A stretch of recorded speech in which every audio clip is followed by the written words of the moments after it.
What is going on, everybody? How we doing today? As usual, hope we're doing well. It is a Saturday, so we're doing our usual Saturday stream.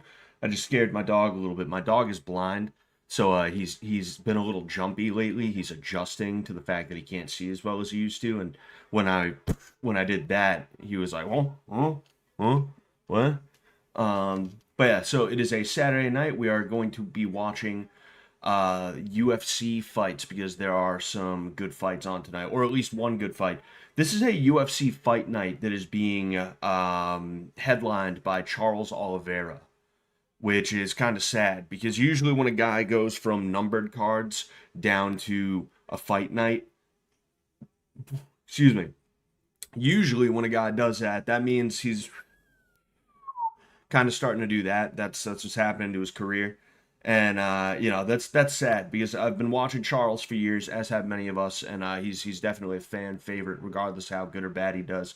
He's taking on Mateusz Gamrot tonight, which I'm not massively familiar with him, but I do know that he is he's decently well known. He's decently well known compared to a lot of other people out there. But what is going on, OP, and what is going on, the Watcher on the web? What is going on, Smart Moron? How we all doing tonight? Hope doing well. I made a joke. Hold on.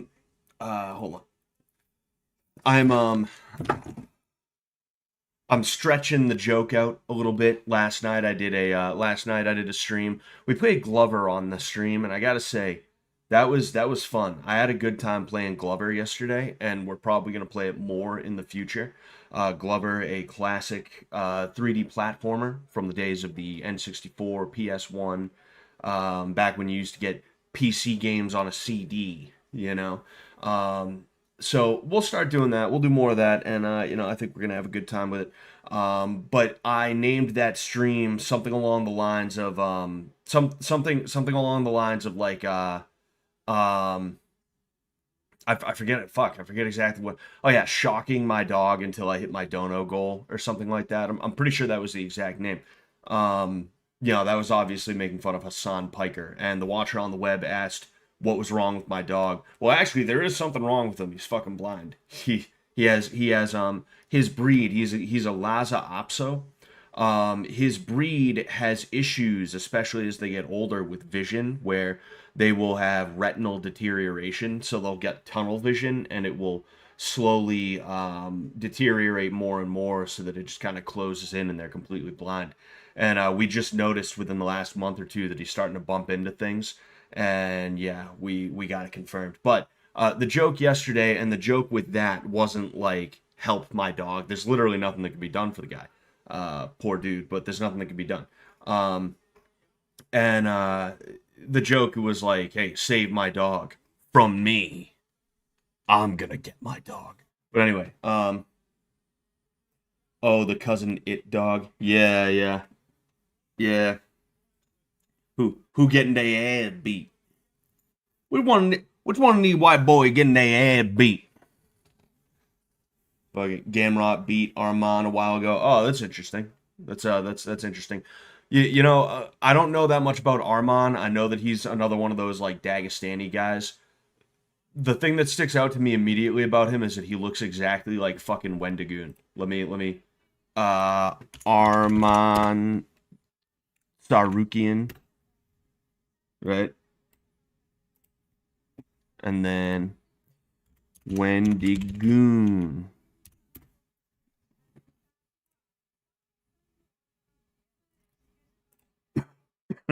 Fuck. So I've been dealing with a cold, right? That cold has been making me cough. I woke up this morning with a migraine. Like literally, I was getting out of bed, and I noticed the aura in my vision, and I was like, "Damn it, dude!" So now I'm coughing up everything that's left over in my lungs from this cold while I have a migraine, and it's just the worst fucking shit. But anyway, look at this. Look at look at this fucking guy here. What's with that? What's with that? Wendigoon fucking moonlighting as an MMA fighter. Anyway, that's the only thing I really know or care about Sarukian for, if I'm being honest with you. I'm sure one of these days I'm gonna see him fight, but like that's kind of the way I am with the UFC is like until I'm forced to watch somebody fight, I don't really pay that much mind to them. I got to be honest with you. That's how it is for everybody that I watch. You know, there's a couple of guys every now and again I'm like, "Oh, what's with that guy? I'm interested in."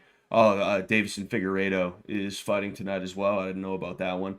Um, so there's five fights, and yeah, I mean we'll see how it goes.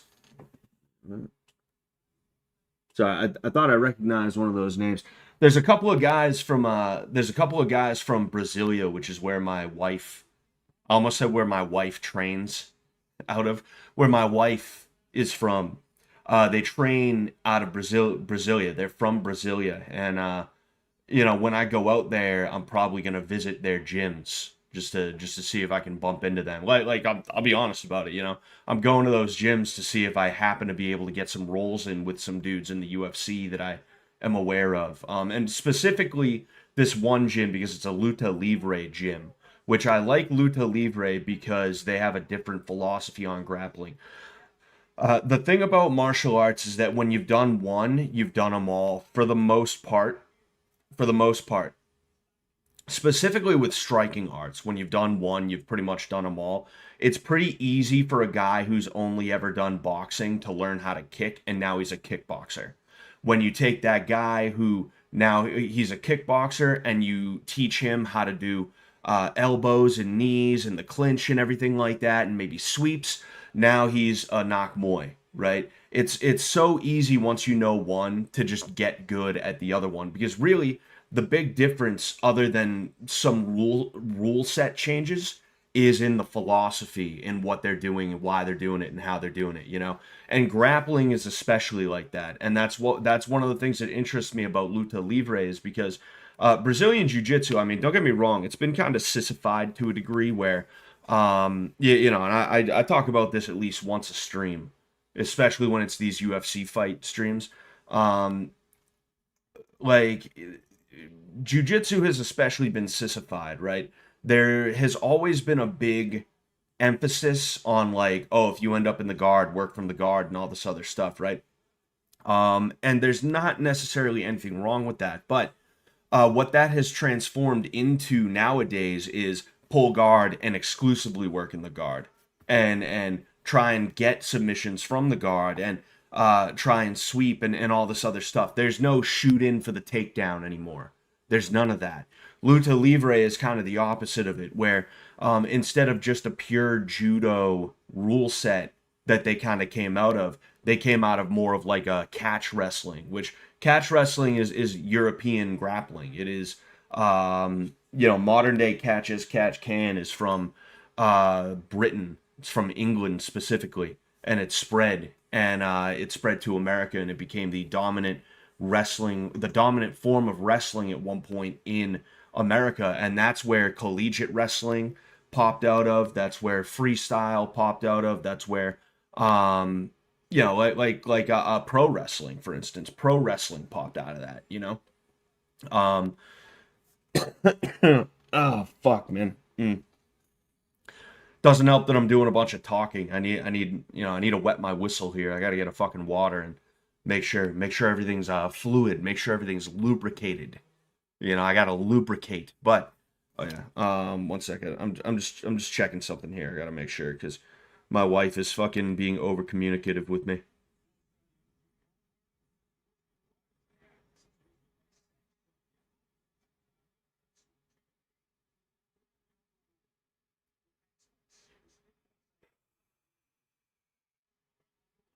Anyway, um, but yeah, like I wanna study under that. I want to study under that. But the thing is, you don't just find luta livre in America. It's like sambo, you know. With the Dagestanis, there's all this big talk about sambo and this that the other thing and the Soviet school of wrestling. You don't just find that in America everywhere. You know, maybe 10 years from now it'll be fucking everywhere. But as of right now, you can't just walk down any street in America and find a sambo place. So it'd be cool to get that like other side of it, you know, instead of doing what I've had to do, which is take my high school wrestling experience and build off of that and apply it to jujitsu. You know, I'm a very top heavy grappler, and not just because I'm fat, but because I see the value in top control. A lot of people don't see the value in top control because they're honestly pussies. That's literally what it is. Is that they want to take the path of least resistance, and damn it, man, fuck. That makes me so mad that that's happening. But and I shouldn't have gotten a migraine today. I don't want to bitch and moan about my family too much, but like Brazilians are just mad fucking loud. And because of that, I got woken up out of a dead sleep and I couldn't get back to bed for a couple of hours. Like what'll happen sometimes is I will toss and turn so much that it will pull on my neck and I won't realize. And that only happens, or it tends to only happen, when I've been woken up out of a dead sleep and I have to struggle to get back to sleep. So it's a combination of that like weird exhaustion combined with, again, the tossing and turning in a semi-lucid and also like shallowly sleeping state, you know? So I got a fucking migraine because people don't know how to have inside voices in my house. It's so frustrating, dude, you know? It's so frustrating and it's so stupid. But anyway, what's going on now? But Dust didn't do nothing. What's going on, man? Anyway, but yeah, like I'm a very top heavy grappler, right? And the reason why is because that is what you would need in an actual fight to be able to stay safe. Even if you catch someone in a fucking triangle in the middle of a street fight, if you got the fuck beat out of you for as long as it took you to set up that triangle, you lost the fight. It doesn't matter that you choked that guy out and the fight stopped and his friends had to carry him away or anything like that. You're the one with the fucked up face. There is a certain caveman, like, ugh, that guy bleed, that guy not bleed, that guy lose. There is a certain caveman sort of thing that goes on in everybody's minds with fighting. That's one of the reasons why in the Gracie Challenge videos, you see these dudes who, like, they end up on top, these karate guys, and maybe they throw a couple of punches and they land those punches, and then fucking they get choked out, and then they want to go again. Is because to them, it's like, no, but I was winning. I was winning that entire time, and then, like, I just lost consciousness. Okay, fine, I lost the consciousness, but, like, I was winning. What if I just didn't get caught in that same thing again? I would still be winning, you know? They're not even wrong for thinking that, if we're being honest here. And you're wrong if you are thinking that it's a good idea to put yourself in a situation where somebody has more leverage to throw punches than you. You know, you should always. You see, we're in the middle of this first fight right now. We got Deli in black and Ramos in yellow. See, blue.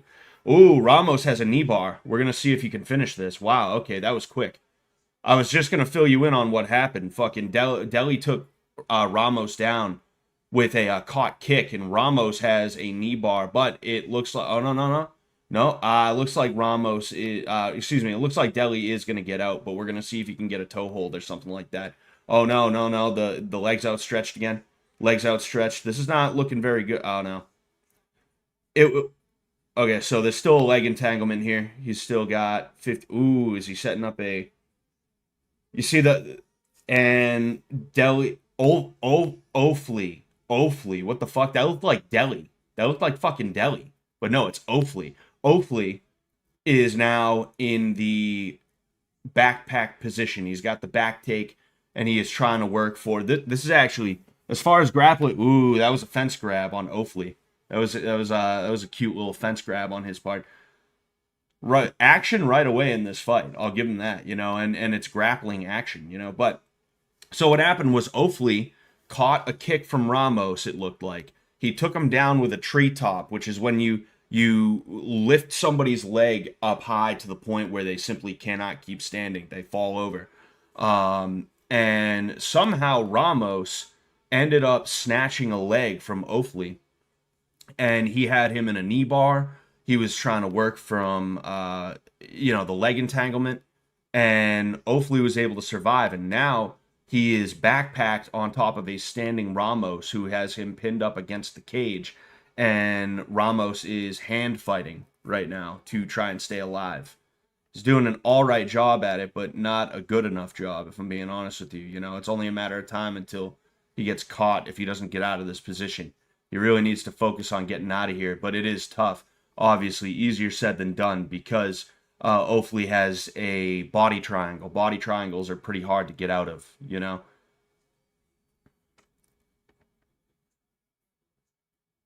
So again, more hand fighting. Ooh, this might be it. This might be it. This, yep, he's got the rear naked choke locked up, and there is the tap. The fucking camera angles. You think after 20 something years of MMA action, you think oh yeah, you see Ofli's not Brazilian, and they're in Brazil right now. So if the Brazilian loses to a non-Brazilian, the crowd is going to be absolutely fucking pissed off about that. Um, they're like booing him and shit like that. But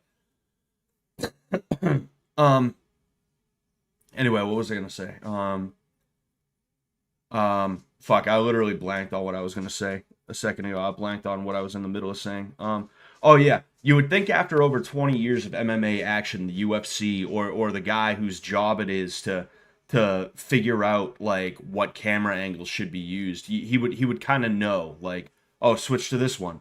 We'll get better shit. I know it's a fluid situation that's going really, really quick. I get it. I understand. But like, come on, guys. Come on, guys. Let's get a little bit better at our jobs here, huh? Anyway, I'm gonna grab a water.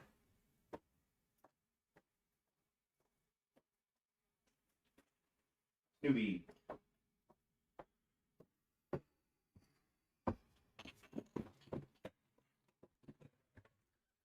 Is there a technique you know that's particularly obscure? I mean, nothing that I could like. Dude, there's this fucking thing, right? There's this bumper that they have. If it's not a bumper, it's like an advertisement. And there's this dude on there. He's always like, "Let's go." He's always yelling like that. And he looks exactly like this one fucking guy from my region who is not in the UFC. He was on the Ultimate Fighter like 9 or 10 years ago at this point. Maybe eight, maybe 7 or 8. I don't know. But and like he didn't get brought on to the UFC. He made it to the finals actually. He made it to the finals and he lost in the finals. And that was his first professional loss. And they didn't take him on, which is a little strange, you know. There must have been something that was going on there. But it's weird seeing him. But when it comes to like obscure techniques and things like that, I mean, there's a lot of things that are kind of obscure or like there's like not transitions, but well, yeah, I mean some transitions that you see can be kind of obscure, but variations, like there's a bunch of different variations on moves that are like very well known that are kind of obscure, you know. You don't see them all the time, you know. Like I like to go hold on.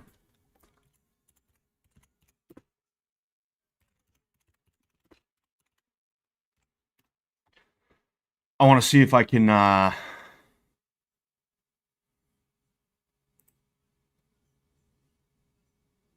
um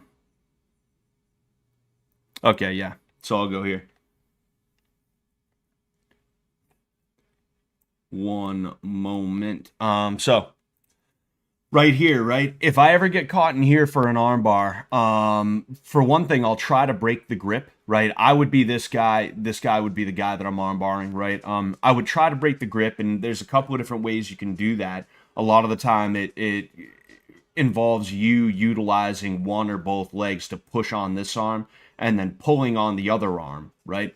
One thing I'll do if I feel like giving up the armbar, and this isn't like extremely obscure, but this is something that I don't see a ton of people do that I think is a really good it's a fun way that I'll kind of set up for the next thing. I'll transition from one thing to another. Instead of finishing the armbar, what I'll do is I'll take this and I'll snake it through, right? So that both legs are now, or at least both feet are now on this side. And what I'll do is I'll take this and I'll take it off, right? So now you have this over here and that is all the way over here. What this guy right here is going to do, since the thing that was holding his head down is no longer there, he's going to go, oh, great. And he's going to sit up. And what you're going to do is you're going to snatch a triangle, because what happens is this becomes the leg that you're really going to be triangling with, right? This snatches up there, and then you get the figure four, you know? Now, I'm talking over some people's heads. If you're not into MMA and stuff like that, I understand, or not MMA, but jiu-jitsu, right? If jiu-jitsu is not your thing, or if you just don't know what a triangle is yet,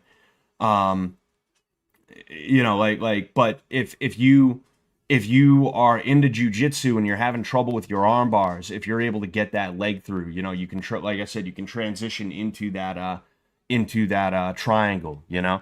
Like, I don't see a ton of people doing that all the time. It's kind of tough to be like, yes, I know obscure this or that, because it's like, well, I might not see it, but it doesn't mean that other people are not doing it, you know? Another thing that I like to do is I like to work from the gift wrap. And what I'll do is I'll put the person into the gift wrap, right? Which I'll show you what gift wrap jiu-jitsu. Of course, this is, yes. The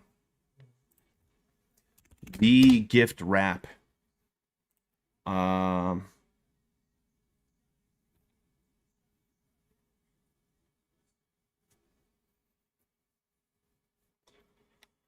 Yes, here. Okay, so this right here, this position right here, is called the gift wrap position. My dog is up on my bed and there's some stuff I don't want him to get at on my bed.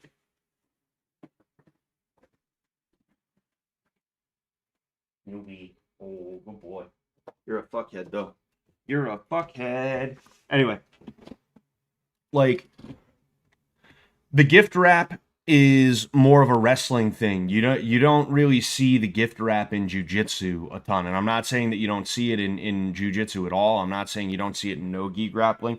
It's actually a really good control position for no-gi grappling, because you're not allowed to grab clothing in no-gi. So this is a situation where not only can you take away one of his arms, but in addition to that, you have something that you can utilize for leverage to keep him in one place, because this makes it really hard for him to do anything other than a bad thing. He can't turn back into you, which is what he wants to do and what he needs to do, right? The only thing he can do is turn this way, which is going to expose his back. And one thing I'll do, either from, say, this position, you can set up an armbar, or you can set up a back take. I'll also wait for someone to bump and get to their side to try and do a mount escape. And if they do that, I'll initiate a gift wrap position as a way to also take their back, you know? There's a few different ways you can utilize the gift wrap for transitions and back takes. Oh, excuse me, geez. And then also submissions, you know? Like, even here, you wouldn't even need to set up the armbar necessarily. It's a good option to have, but you could take this arm right here, you can make a fist, and you can bring it up and then drive it into this side of that guy's neck, excuse me. And what you have is a no-gi Ezekiel choke. You would use this hand to pull the arm, which would further drive this hand, which, like I said, is in a fist, on top of his whatever it's called, his neck, right? It would just further drive that fist into his neck, you know? They have the Mark Kerr movie. It really sucks that the UFC is a monopoly, you know? It really sucks that the UFC owns basically everything good in MMA, including, like, all the Pride tapes. I'd love to be able to show you guys Pride Fighting Championships fights on here and get away with it. And it's like I said, I could do it on Twitch, I could do it on Kick, but you guys aren't gonna. I think I have like 5 people watching me right now. Six whole viewers with a high of 7 viewers since I started streaming right now. Fucking, what was I gonna say?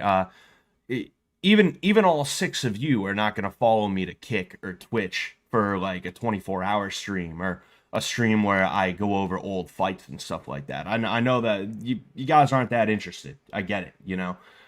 So it just sucks that YouTube is so hyperactive in enforcing copyright in a way that it's not even supposed to, you know. I'm supposed to be able I'm supposed to be able to watch fights on stream with you guys and provide commentary. It transformative commentary, all that stuff, that falls under fair use, you know? And I understand, like, if it's like, oh, you don't want me watching the UFC fights tonight on them. All right, fine, whatever. But Pride Fighting Championship, some of the fights I want to show you guys are over 20 years old now. Forget about K1. The golden years of K1 were in the 90s. We're talking shit that's in some cases 30 or more years old at this point. I want to show you some Ernesto Hoost, you know. What was I going to say? We have fuck, who is that? Is that Marcelo Garcia? No, that's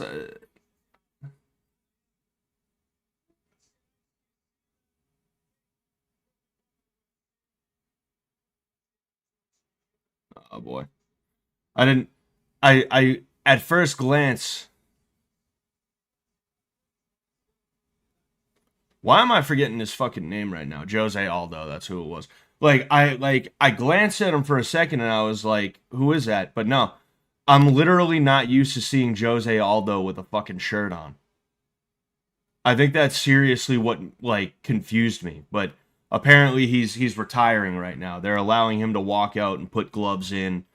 Um they're letting him leave the gloves in the octagon, you know. Oh, excuse me. Apparently, he feels it's time. You know, the dude's in his 40s, and he was still performing at a very high level in his 40s at bantamweight, which is really, really good. That is really like that's crazy that he was in his 40s and he was still able to perform in the way that he was. You know, so you know, good for him for moving on. You know, he was going to have to do it at some point. Would have been nice to see him have one more fight. They could have set him up with a sweetheart deal. Although, you know, I don't think they would have wanted to do that because the UFC doesn't want to do sweetheart deals.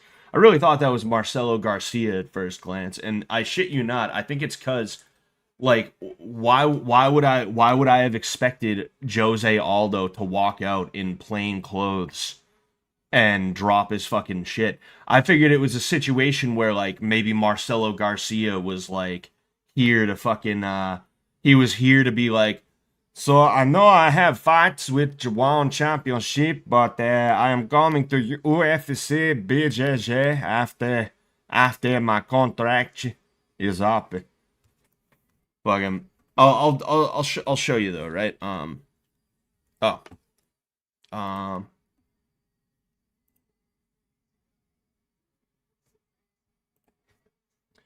Uh,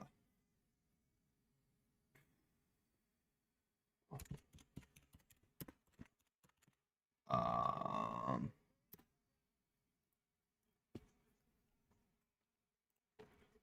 I want to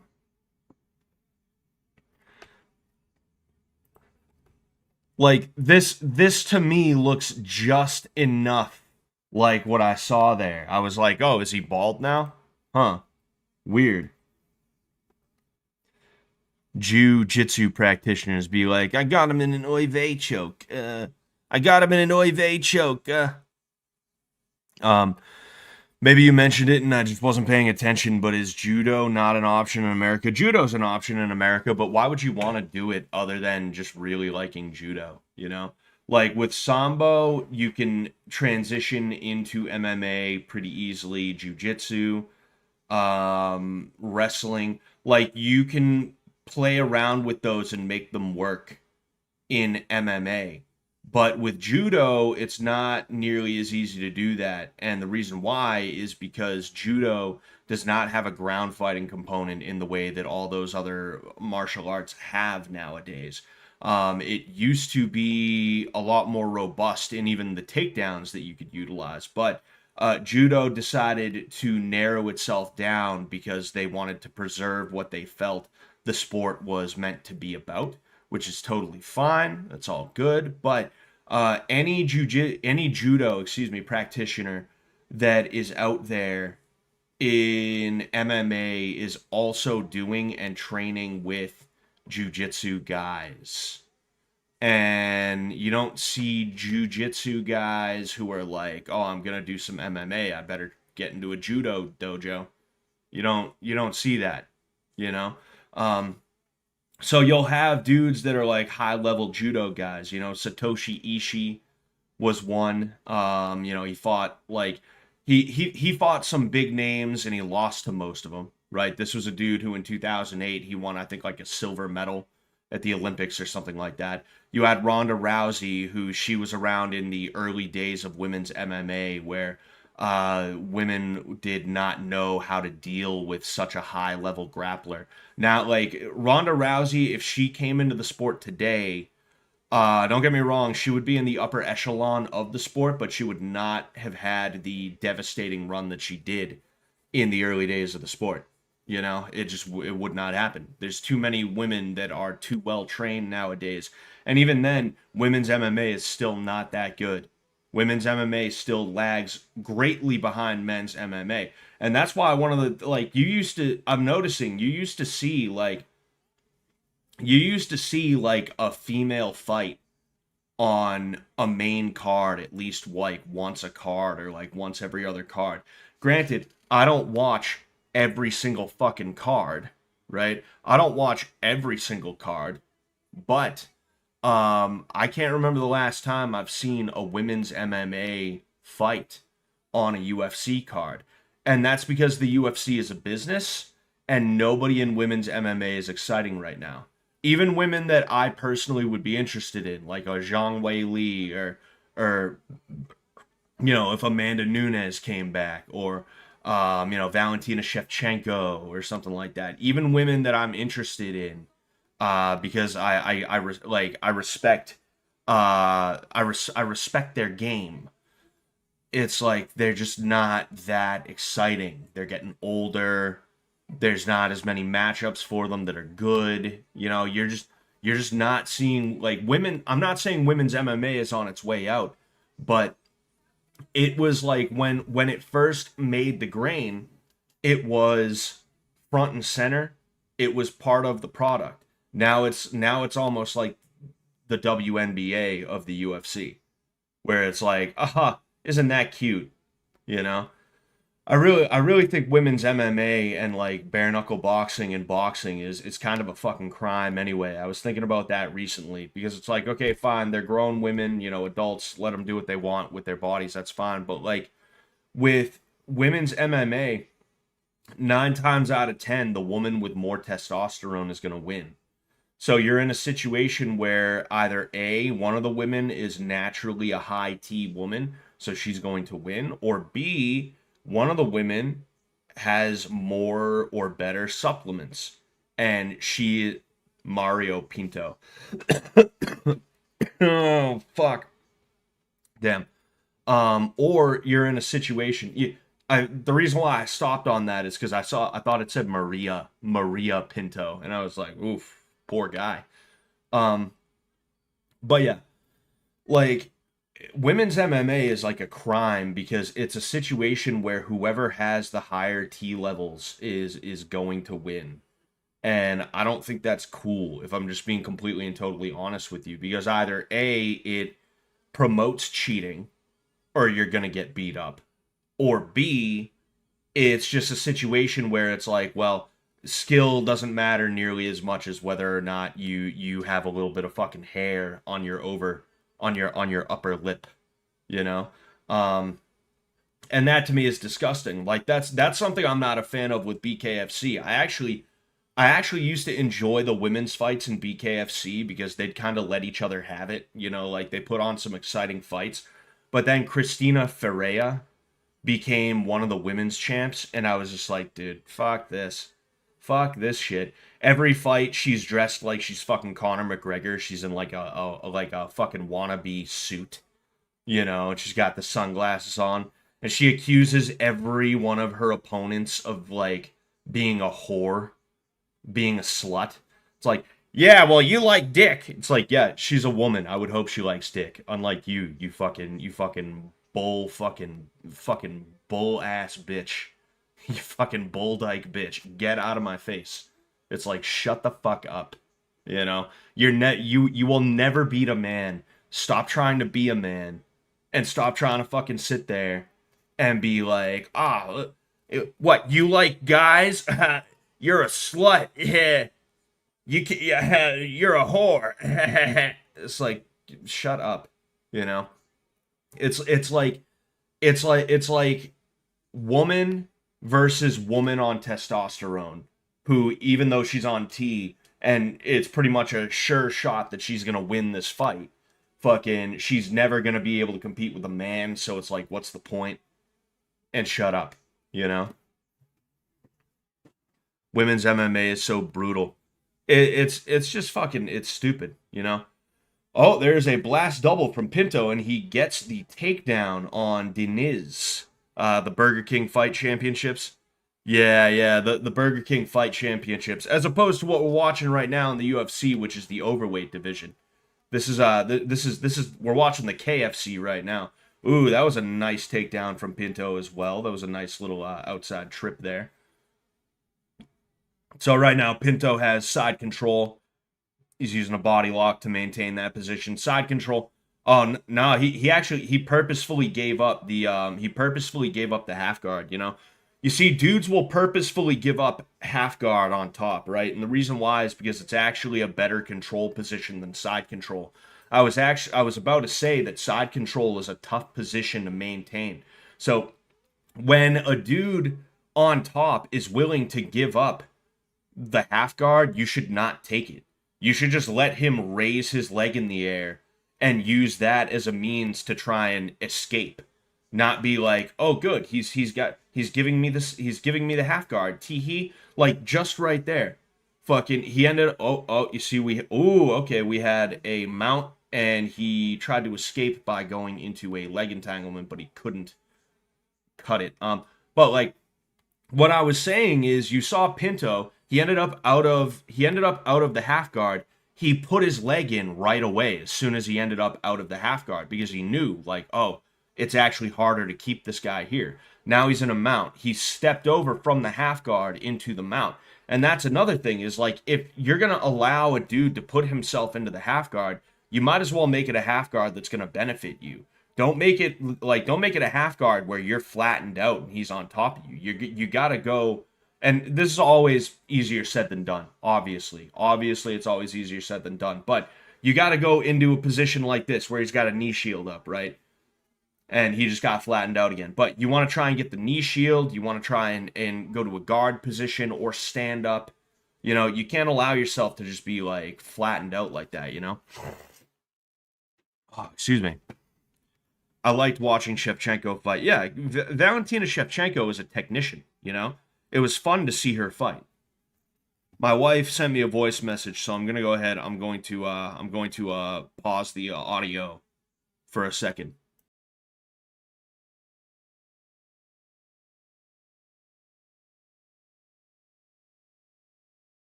Bro, this is fucking annoying, bro.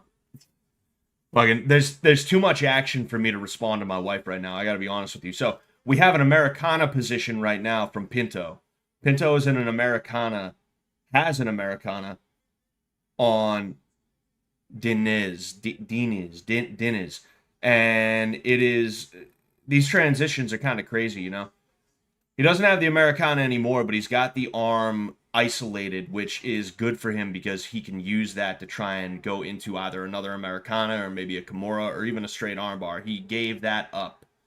He gave that up. We got 30 whole seconds left in this round right now. So I'm going to go ahead and I'm going to ride that out before I get back to my wife.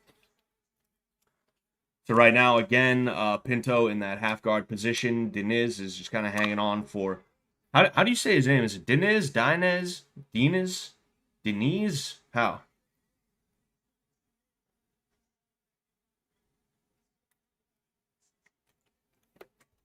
So we're going to ride out the last 10 seconds in this position.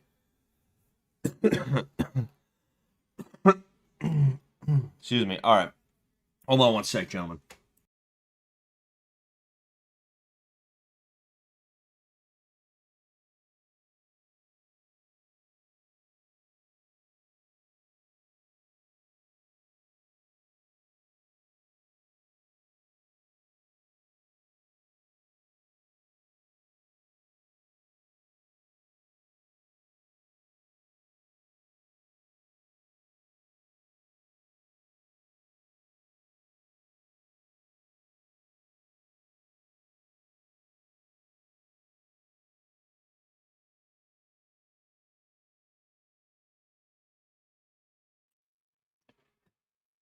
All right, here we go.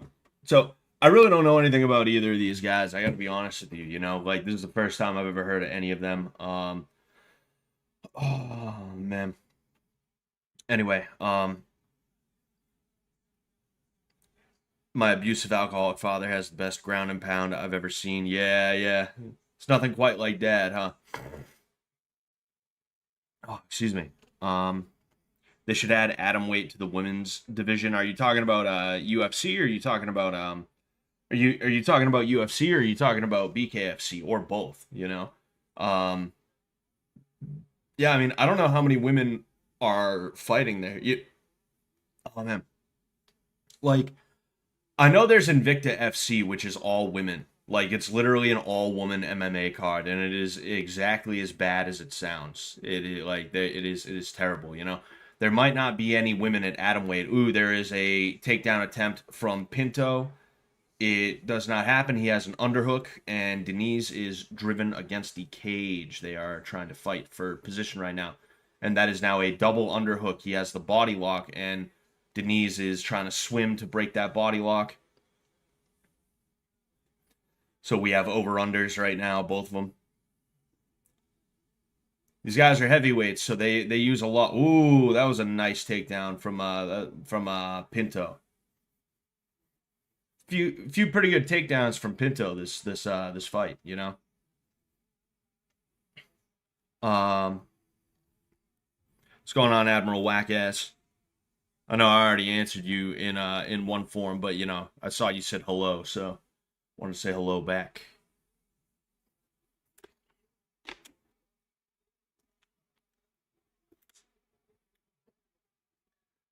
So again, we have Pinto, who I would assume willingly allowed himself to be put in the half guard position, and this is something that we've known since the early days of MMA.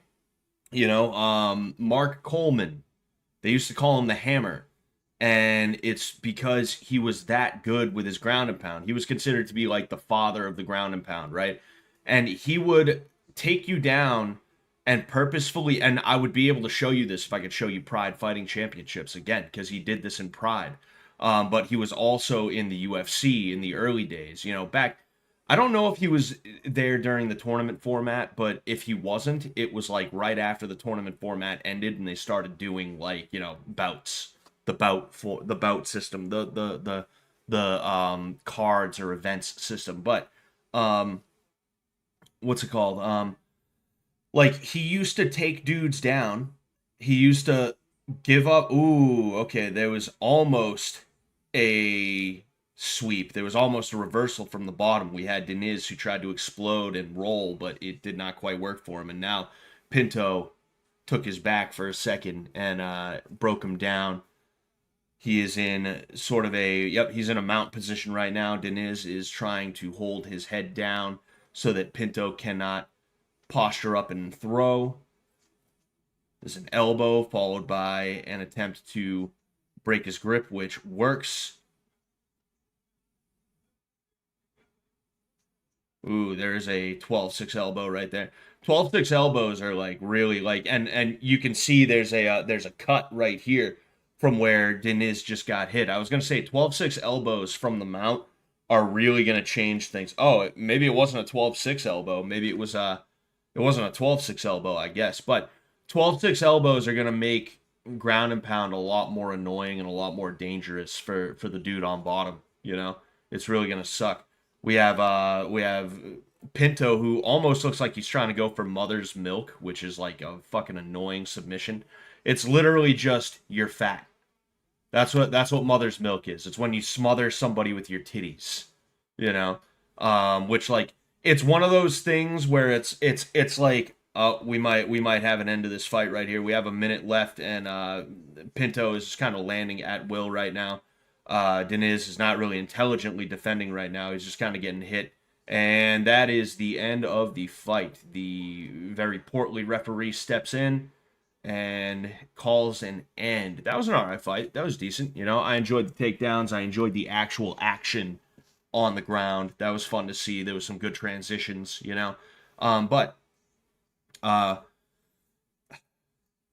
yeah, what I was saying about Mark Coleman though, right, is that Mark Coleman was one of the first guys to really um codify ground and pound, right? He was one of the first guys who was like, yeah, I have a system to it. I take the guy down and this is how I go about it.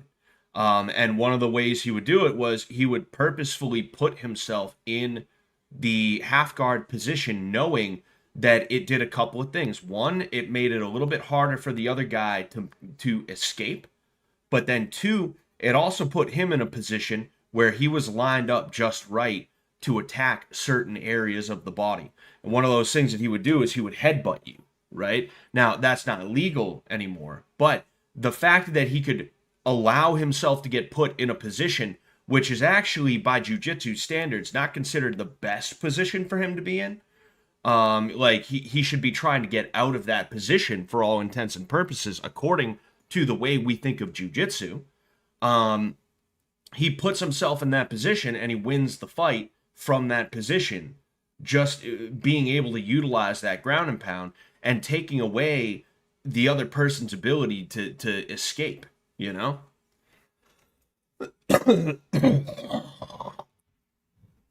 Man. Excuse me.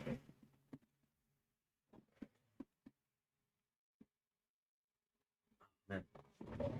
It was a fucking there was a bag next to my thing I had to spit in. But yeah, long day of work on a Saturday. F my job, but needed the OT. Yeah, that sucks, man. You know, I have way too much. I have way too much on my plate to ever work a Saturday. So if I ever get asked, I don't care if it's overtime. It's like no, I ain't doing it. Sorry, can't. I cannot. You know. Um, I actually, you see, I've talked about it before, right? I get the option to take the summer off at my job, and I decided to. Well, I always decide. I always decide to take the summer off, right? And when I come back from summer vacation, I get my schedule. That's going to be my schedule until the next break period when things slow down. Either A, I'll have the option to be able to keep working, in which I'll have basically the same schedule, or B, I will not work and then I'll come back, and then depending on the needs of the business, I will be given a new schedule, whether it's the same one from last time or if it's going to be a new schedule.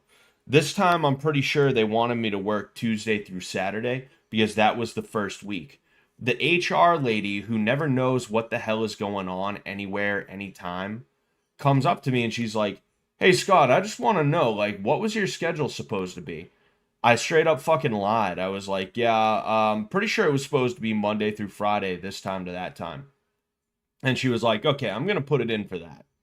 And then later on, I'm like doing my work and I overhear some of the supervisors talking about, Yeah, the schedule got changed again. I don't know what the hell's going on. And they were talking to somebody who I work closely with. So I assume that's what it was they were like, we wanted him Tuesday through Saturday, but fucking the schedule got changed, I guess, and now he's Monday through Friday. What the fuck? Like, I wasn't gonna fucking say anything. Fuck that. You know, I'm Monday through Friday.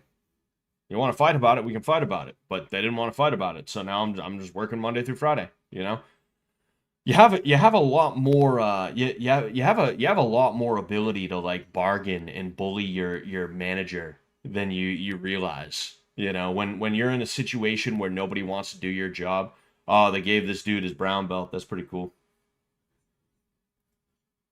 This dude just got his brown belt. That's nice.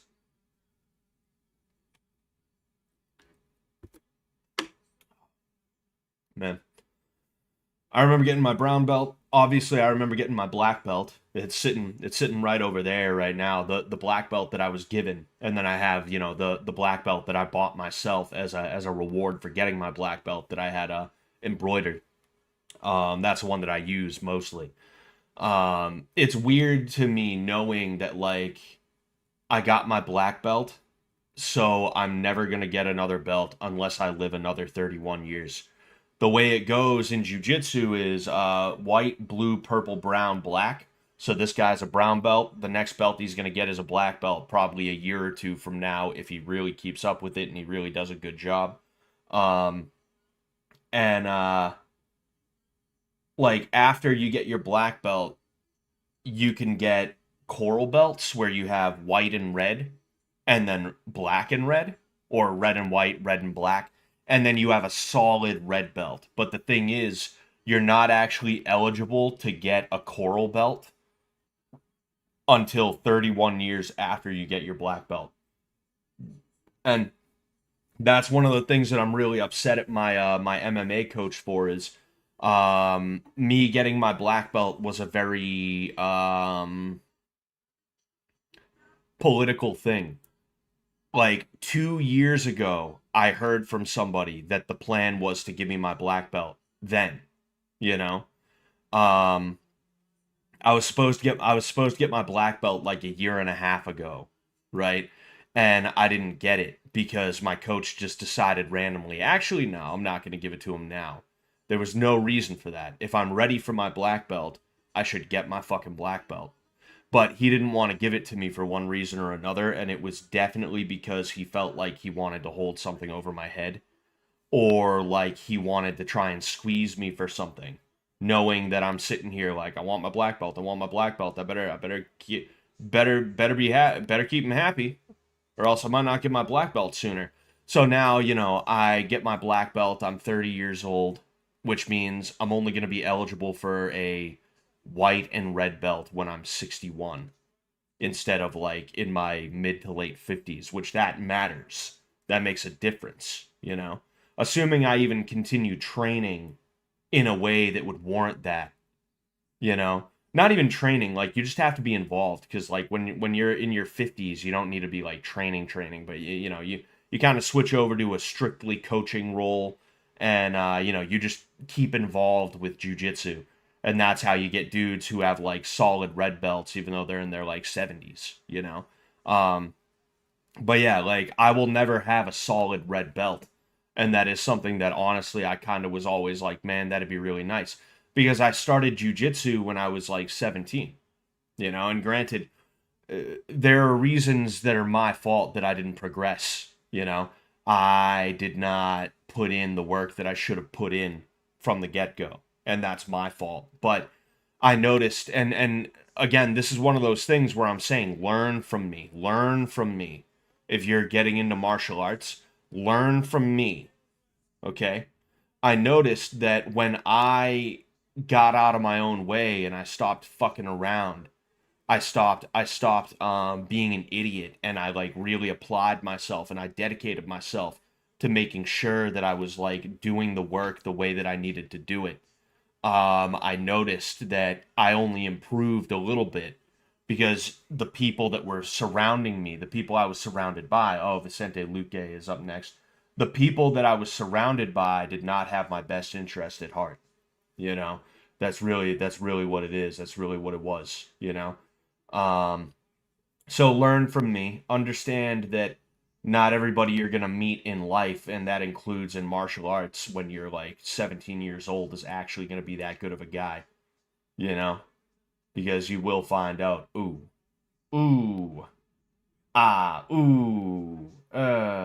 not quite. They may not love you the way you love them.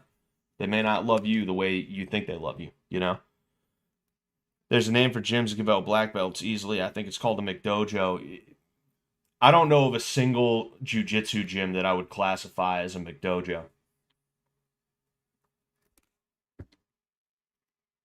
It would be it would be nearly impossible to operate a McDojo jiu-jitsu gym. You might have some jiu-jitsu gyms where their criteria is a little bit more geared towards, say, winning tournaments, and that is the current meta in jiu-jitsu is, dude, but this guy competed at ADCC. That's the current like meta, that's the current understanding of jiu-jitsu is that whoever wins the tournament is correct and stuff like that. So you might have some gyms where they're very geared towards competition. They're very geared towards trying to win tournaments and stuff like that. And you may consider those ones falsely, but you may consider them to be the good quote unquote gyms. But then you have other gyms that are a little bit more geared towards, say, like self defense and stuff like that. And because of that, they're not going over like flow charts. They're not going over the current way to like game the rule set so that you can have the best chance of running out the clock after you score an advantage. That's literally something that happened at a tournament, according to a guy from my region that I follow on Twitter. He was talking about he was at like in IBJJF Worlds or something like that, and a guy won on advantage, which is that's not points. No points were scored throughout the entirety of the match. It was 10 minutes of this dude stalling on top. But since the rule set decided that that was not stalling based off of bullshit criteria, it was not called stalling and he was not punished. In fact, he was rewarded with the win, you know. What was I going to say? But yeah, like you got to I'm not saying there aren't any jujitsu gyms or programs out there that are like bad. Like you cannot like there's like Gracie Academy. It's like online jujitsu training. You cannot learn jujitsu through online anything. Don't ever pay for anything Gracie Academy related. And then you have some places where like, and this is like a California thing is what this is. This is a California thing, but you have people who itchy man. This is more of like a California, like a Hollywood thing. You have jujitsu gyms where they either are solely dedicated or they are like they have classes that are dedicated to like really nice and easy, just drilling, nice flowing easy. Take it easy. Hey, we don't even roll in this class, or if we do roll, we roll really, really slow. No intensity, no strength. Don't go to that either. You know, that's for like a Hollywood starlet or like a singer.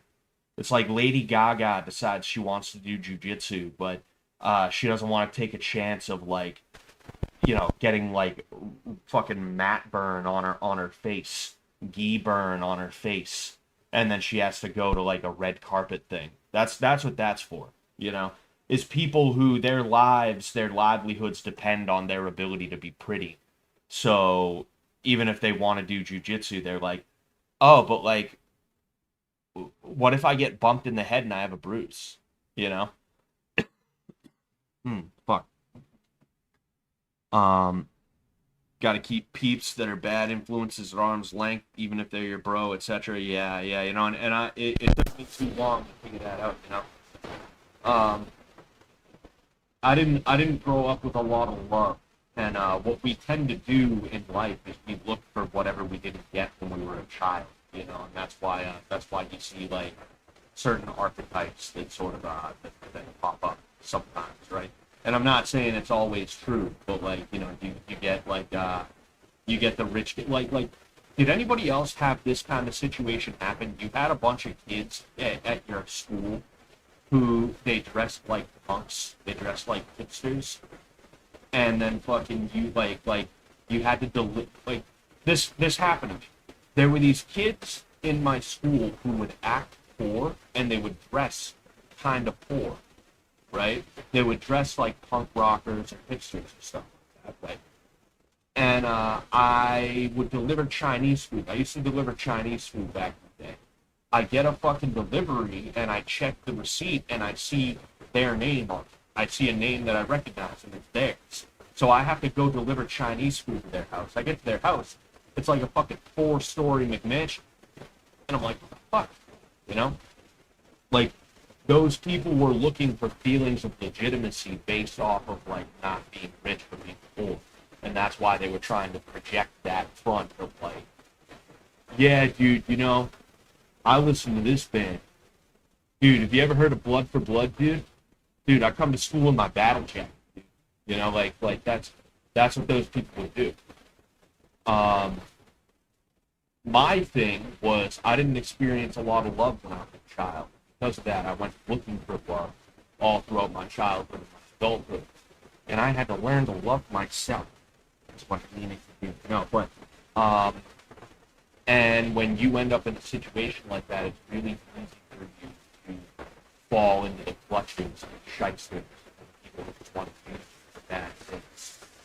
So if you were like me and you grew up in a household where you were constantly, consistently made to feel like you were bad for quite literally no reason, you need to be careful. Really, really be careful. Because you will wake up and you'll realize, damn, I'm 30 years old, what do I have to show for it? I've been on some pretty cool adventures, but those were me. Like, I was always a boxer. I was always interested in boxing, and I was always good at boxing.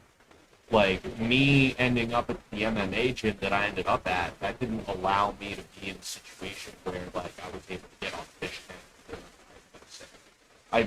I would have been able to help Sam even if I didn't go to that gym. I was a boxer when I was younger. That's just what I did. I boxed. Excuse me. Who's this fucking guy right behind him? Dude standing like this. Dude literally standing like this. But anyway.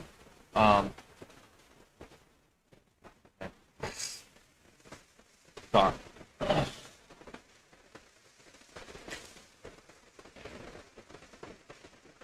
But what I was saying is, like, none of the things that are good for me, none of the things that were good, none of the good memories that I have came from, like, any of those people that I fell into clutches.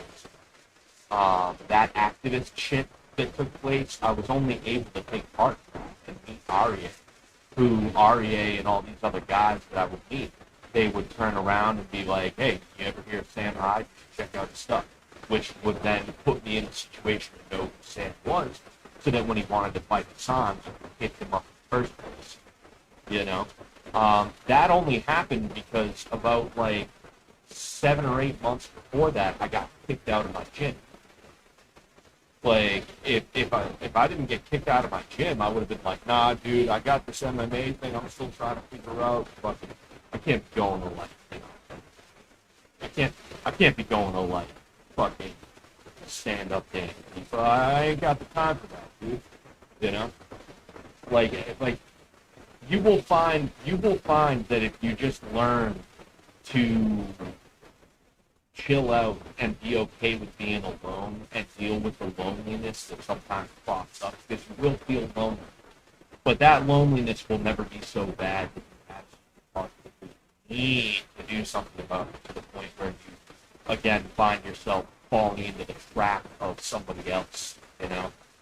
If you are just willing to deal with that, you will find there is so much opportunity for you.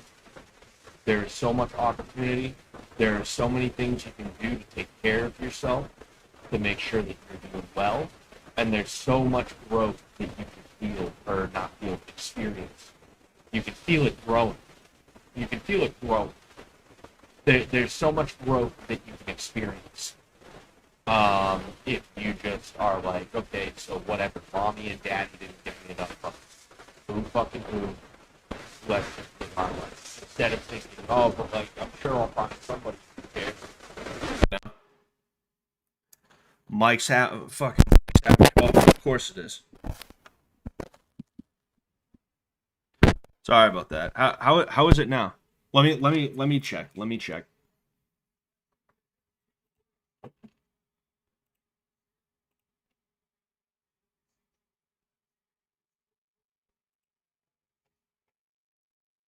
Oh.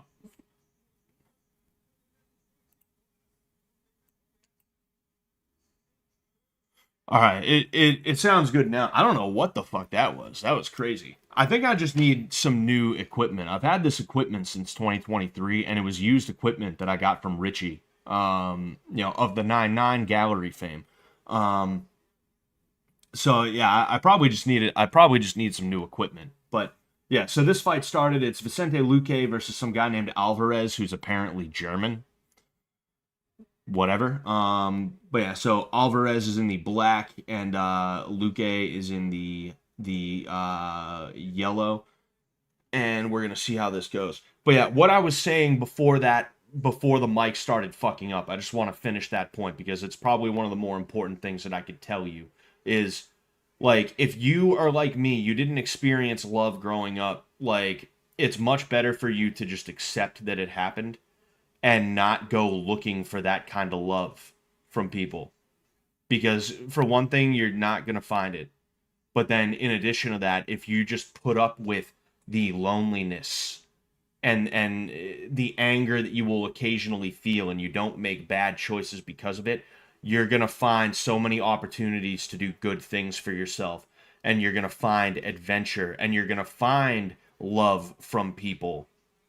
And it's not going to be the love that you feel like you need, like, the love of a mom or a dad or anything like that, but it's going to be what you need in the moment. It's going to be what you really need in the moment. Um, and you're going to make so many memories. You're going to have so much fun. And you're not going to be able to do that if you go looking for mommy and daddy love as like a 17 or 18-year-old dude. And you fall into the clutches of like a narcissist who is looking out for people like you to try and get them on the fucking hook. So just be really, really careful with that. I'm thinking about all the fun stuff that I did as a result of me getting kicked out of my fucking gym, and then I actually made the stupid mistake of going back there. And I'm like I'm looking at myself like, what the hell is my problem? You know? But that's another story why I went back. Um so they've been trading a little bit here. All right, like I said, we got Luque in the yellow, Alvarez in the black. It looks like Luque just took a thumb or a finger to the eye. And yeah, of course, as soon as I'm like, all right, let's shut up and start commentating the fight. Oh, the fight has stopped. So it looks like ooh, yeah. So that was a legal blow. That was a legal blow, and he got a thumb to the eye from a closed fist. So it was basically like that happened, as opposed to like that or anything. So actually, if we're being honest here, it shouldn't have stopped. The fight should not have stopped. Um, unless Luque is quitting. Unless he's quitting, the fight should not have stopped. I don't know if the referee just didn't notice that it was a legal blow. I'm not sure, because it's one thing when the fingers are outstretched, you try and frame off the guy, or you put your arm out to try and create traffic so that you catch a punch or something like that. And it's one thing when that ant goes in the eye, or that classic John Jones, fingers to the eye thing, right? Which, like, people should have beat the fuck out of John Jones for that. The way he fought his whole career, John Jones should have been jumped a few times by now, if we're being honest here. But whatever, fucking, it's one thing if it's that you stop the fight, you give the guy time. But no, this was a completely legal blow that just happened to land funny. Like you can't be stopping fights for that, you know? Like let's look at it again, right? It was a left hook. Bang. Yep, that was just a well-timed check hook, you know? But anyway, so they're just kind of trading right now. You can see Alvarez is quite a bit taller than I don't know how much taller, but I mean these guys are kind of trading right now. It's kind of hard to keep up with everything that's going on because there isn't really a tempo to it or a uh they're both throwing, they're both kind of slugging.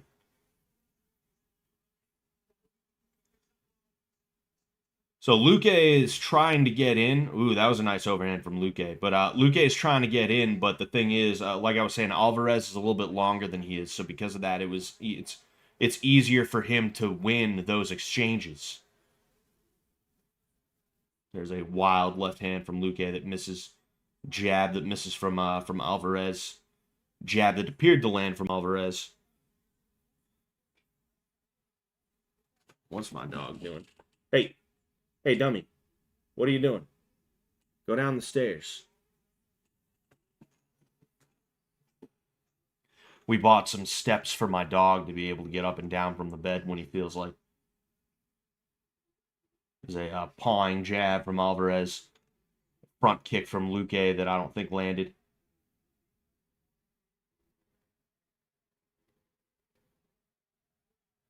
Luque got an actual brain injury a while ago. Really? I would assume you don't just mean a concussion or anything like that. Do you mean like an aneurysm or something?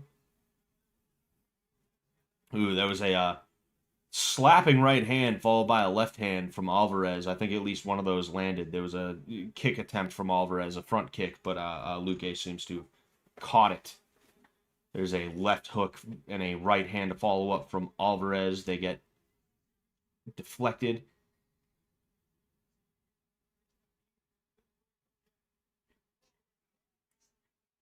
Really, my mic is scuffed again. Is my mic scuffed again? Hold on, let me see.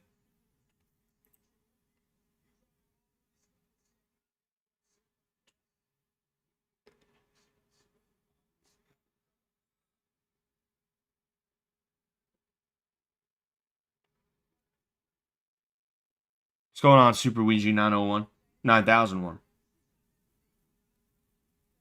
Brain bleeding, yeah. Oh, okay, it's good to hear the mic is good. Yeah, that was probably an older message that Mr. Hideo sent. Um, Long day of work on a Saturday. Fuck my job. I needed the OT. Yeah, Pride ruled. HR sucks. About to get into a huge argument with them about pay. If this contract that I got them goes through, adding an HR and adding an hour and a half to my commute home, putting out resumes preemptively. Yeah, yeah. It sucks you have to be so flighty with places today, you know? There's just too many people on the workforce, and like the obvious answer is to like make sure illegals can't get in and to send like more of them home. But then in addition to that, like the other thing that a lot of people don't want to talk about is getting women out of the workforce. Because if there, let's say there was like a million people in the U.S., which like there's well more than a million people in Massachusetts, you know. But let's say there was a million people in the U.S. and the division between men and women was about equal, 500,000 of each. Well, if there's, say, 500,000 jobs, that means there's one job for every man. But if you have women who all of a sudden are in the workforce is increased by two. That's 200% of the workforce. And there's only 500,000 jobs in the first place. Ooh, nice flying knee, nice jumping knee from Alvarez. Alvarez is definitely picking Luque apart. He was doing that a little bit last round. You know, I'm kind of talking about bullshit right now. I don't want to ignore it too much. But like that is an uncomfortable conversation that we're gonna have to have at some point. Is like, hey, why are these women taking our fucking jobs? Like literally, you know. Um, it's unfortunate that that happened. You know, babe, just tap away at this keyboard. Adult female daycares are also referred to as office buildings. Exactly, you know? Fucking exactly. Hey, hey, hey, come on. Hey, I'm trying to help you. I'm trying to help you. You're sitting on my fucking thing, and I'm trying to help you. Take it easy.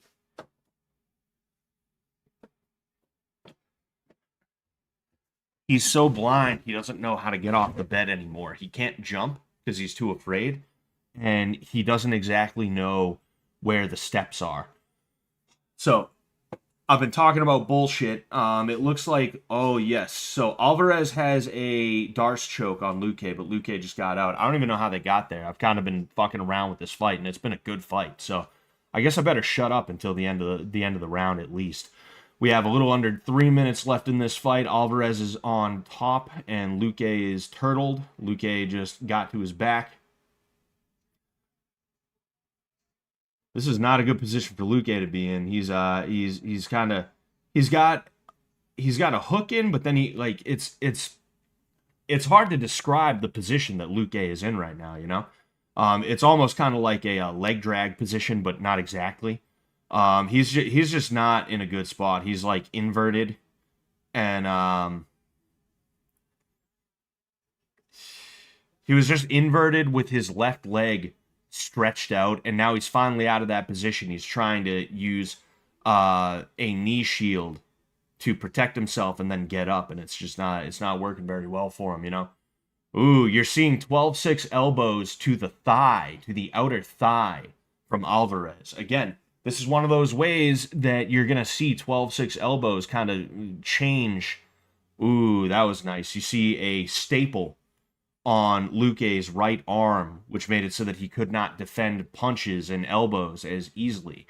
Luque is now out of the position, though, and Alvarez is trying to take the back again. Luque is turtled. He has Alvarez's left arm. He's trying to hand fight. Alvarez throwing some elbows and some punches to the ribs on Luque's right side. But again, it's small things like that are gonna add up. You know, like elbows to the thigh is like ooh man. You know, Scott, who wins Oliveira or Gamrot? I don't know. We'll figure it out. We'll find out. We'll find out in a few fights from now. You know. Yeah, that sucks though. Luque getting a brain bleed like that, you know? That's kind of part of the sport. It's so unlikely to happen even to a fighter, but it's like, ah man, you know? And Luque is kind of getting beat up right now, you know? Anytime he moves, Alvarez transitions to a better position, you know? And it's just not good for him. So he was out front right now, and now he's trying to circle to the back. You see, that's the thing about ground and pound is that you don't need exact positions every single time. As long as you have control, you're in good shape. And like the position that Alvarez is in right now is not really considered a position you want to be hanging out too much in jiu-jitsu, you know? So like according to Mr. Black Belt of the Year, it wouldn't be good. Ooh, okay, we have Luque trying to go for a leg entanglement. We're gonna see if that works. It's not gonna work right now. At least he's too concerned with getting hit, which understandable. And that is how the round ends, with Luque sort of half entangling Alvarez's left leg, but getting beat up. It's unfortunate. It's unfortunate, you know. I guess somebody, I forget exactly who. I'm trying to see if we can find that. Smart Moron said Vicente Luque got an actual brain injury a while ago, and it was a brain bleed. Yep. It's an unfortunate reality that can happen. It's very, very rare that it will happen, but it can happen, you know. There was a guy at the BKFC tryout I went to about 4 years ago at this point. He was, what was he? I didn't talk to this guy, but I heard him just talking about, like, he had a brain bleed, an aneurysm, you know? Not just a brain bleed, but like an aneurysm.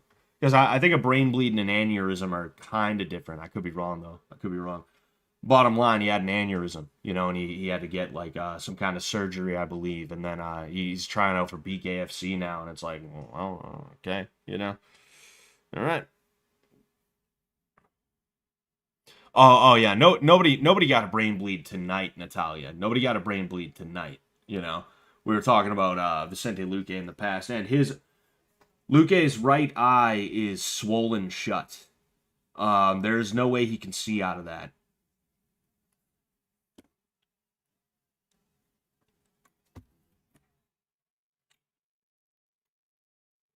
Remember when Dana called Cyborg Vanderlei Silva in a dress and heels? Yeah, you know, Dana White didn't like some of the older stars in MMA, specifically the ones that he didn't have control over. And Chris Cyborg was one of them. And he knows he got off extremely, extremely lucky when Amanda Nunes got a lucky knockout early on in the fight with Cyborg. There is no reason that fight should not have had a rematch, whether it was an immediate rematch or if it was a rematch down the road. There is no reason why that should not have been the case. Chris Cyborg had such a dominant run throughout decades of women's MMA. And Dana White was political.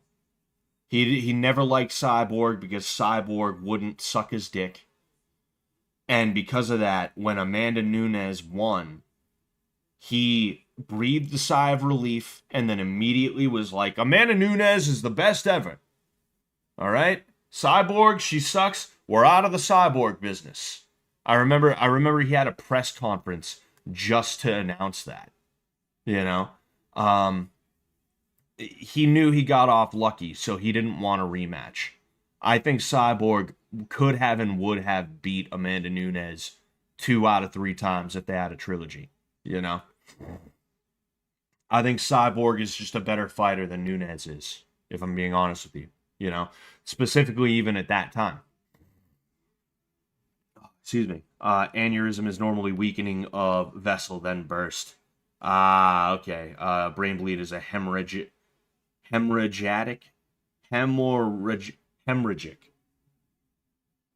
Apparently I'm having one of those. A hemorrhagic stroke. Knock on wood there. But, alright, so, again, I'm ignoring a fucking good fight right now. I apologize for that. But it looks like Luque was in on a takedown of some kind. He has one leg locked up on Alvarez. Alvarez is trying to sprawl out. He's trying to make sure that Luque cannot finish that takedown. And it's going to be tough for him to finish that takedown because he is right up against the cage right now on his right side. Either A, he needs to... Oh, okay, we have an inverted triangle now on Luque. Luque hung out there too much. He hung out there for too long, and because of that, Alvarez was able to lock up an inverted triangle. I don't think it's going to finish the fight. We have 2 minutes on the dot. I don't think it's going to finish the fight, but if there's one thing it's going to do is it's going to put Alvarez in a situation where he has control that he doesn't have to give up, because this is a submission. So if he just sits there, the ref can't do anything about it. There's nothing the ref can do about it, you know? So it wouldn't surprise me if Alvarez is just going to keep him there. The thing is, like, a triangle choke will make your legs really, really tired. So you have to be careful of that. If you squeeze the fuck out of a triangle choke, you will absolutely positively gas the fuck out. And quickly. Very quickly. So you have to be careful with that. But it's pretty easy in the situation that we're in right now. You see what looks like Luque's corner, who's like, what the fuck is going on here? It's very easy right now for Alvarez to just hold the position because all of his weight is being carried by Luque right now. It's very hard for Luque to do anything because anything that he does, and one thing that Alvarez is doing a smart thing with right now, is he's using his left hand to grab Luque's right ankle. And because of that, if Luque tries to move forward, he's going to end up flattened out. This is something that you can do if somebody's deep on a takedown, is instead of trying to sprawl or whizzer out, you can actually just kind of wet blanket on top of them. And if you grab, like what is being done right now, he's actually focusing in on that. I'm wondering if he's going to try and go for some kind of toe hold. It'll be a really funky toe hold from that angle. But um, if you hold that ankle, if you hold that foot, it makes it so that he cannot move forward. It's just not going to happen. You know, it takes his base away from him when he moves forward. So now Luque is on his side, hammer fists. Yeah, pretty much as I expected. You know, just spent the whole rest of the fight there. Kind of an annoying way to finish the fight out, but whatever. You know, 10 more seconds, they should stand him up. You see, this is one of those situations that I actually disagree with you. I got to be completely honest with you, because there is a submission that is in. That is like a legitimate submission, that inverted triangle. He could have finished it, but triangle chokes can be tough to finish, you know?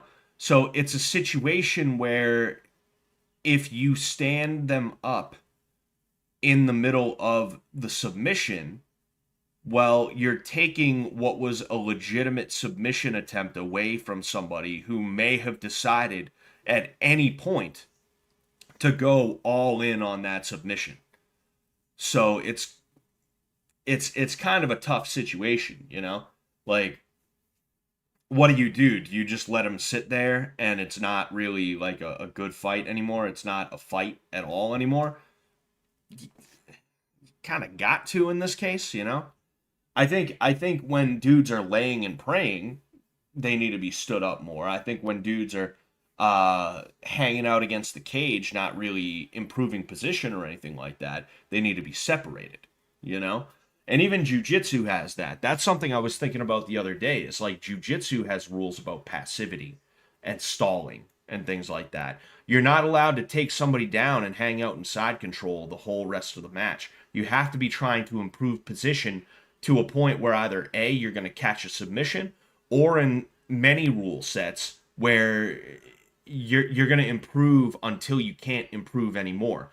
There are certain positions under, say, the IBJJF rules, right? Where if you end up in mount, if you end up in back mount, if you end up in a back take, if you end up in mount, back take, man.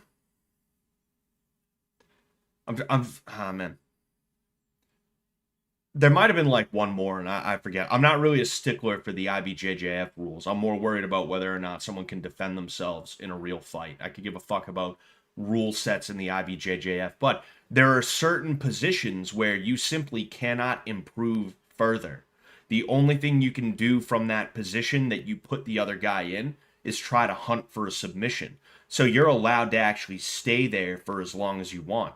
If I take you down in the first second of a match in the black belt bracket in an IBJJF tournament, and part of that takedown includes me jumping into a mount position after you hit the ground, I can keep you in that mount position for the last 9 minutes and 59 seconds. Black belt matches are 10 minutes in the IBJJF. That's a long fucking time to grapple.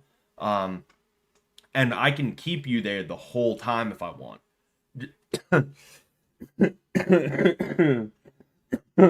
Oh, fuck. Damn it, dude.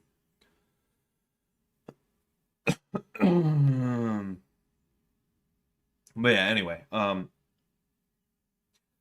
it's like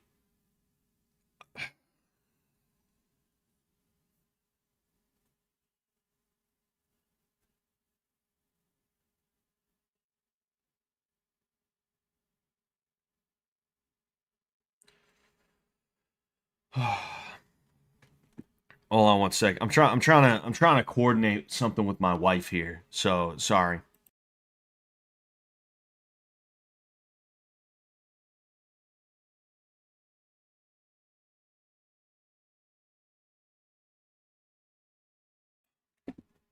All right, anyway. Yeah, so it's like if even jujitsu has rules about like you're not allowed to hang out in guard all day. You're not allowed to hang out in side control. You actually have to be trying to improve position, you know? You have to be hunting for submissions and stuff like that. If that's how even jujitsu is, there's no reason why you should be allowed to hang out for more than 15 to 20 seconds in one spot, even if you're doing damage. They should honestly, they should take that template and apply it to MMA grappling to a certain extent. I think it would make for more I think it would make for more exciting matches. And I'm not saying that you have to take somebody down and you end up in the guard and then you have to pass the guard into side control and then you have to go to mount. That's not even what I'm saying. It shouldn't be like I throw a couple of punches and then I go back to control. And then I throw a couple more punches and I go back to control. And then I throw a couple more punches and I go back to control. That's not what it should be. It should be I'm genuinely doing real damage trying to finish you, and it is apparent, or I'm trying to find submissions, or I'm trying to improve my position. That's the criteria that should exist. One or multiple of those three things should be taking place. And if not, you have about 15 to 20 seconds before we either stand you back up or pull you off the cage and have you return to the center of the ring. The cage, excuse me, Yeah, I woke up with a migraine this morning. I can't comprehend a complete 10 minutes of grappling between professional fighters, maybe between two nerds with glass wrists. Yeah, oh yeah. Um it made it like Pride, like one of the things about Pride is that they had a 10-minute round and then I think like two 5-minute rounds after that, right? So it was a full 20 minutes of fighting if you were to do the whole fight, right? And they would kind of mess around with the not, I mean, they would do special rule sets and stuff like that. They would do different timekeeping stuff every now and again, but like that was kind of the stock, was like there was a 10-minute round and then two 5-minute rounds. And yeah, when you had a situation where dudes were not always going for the finish, or if they were going for the finish and it just wasn't working, it got a little annoying at times. It definitely got a little bit fucking annoying at times. It definitely did. Okay? But I don't know. I mean, dudes were just they would go at it back then. They'd go at it back then, and I think that's the difference. But oh man,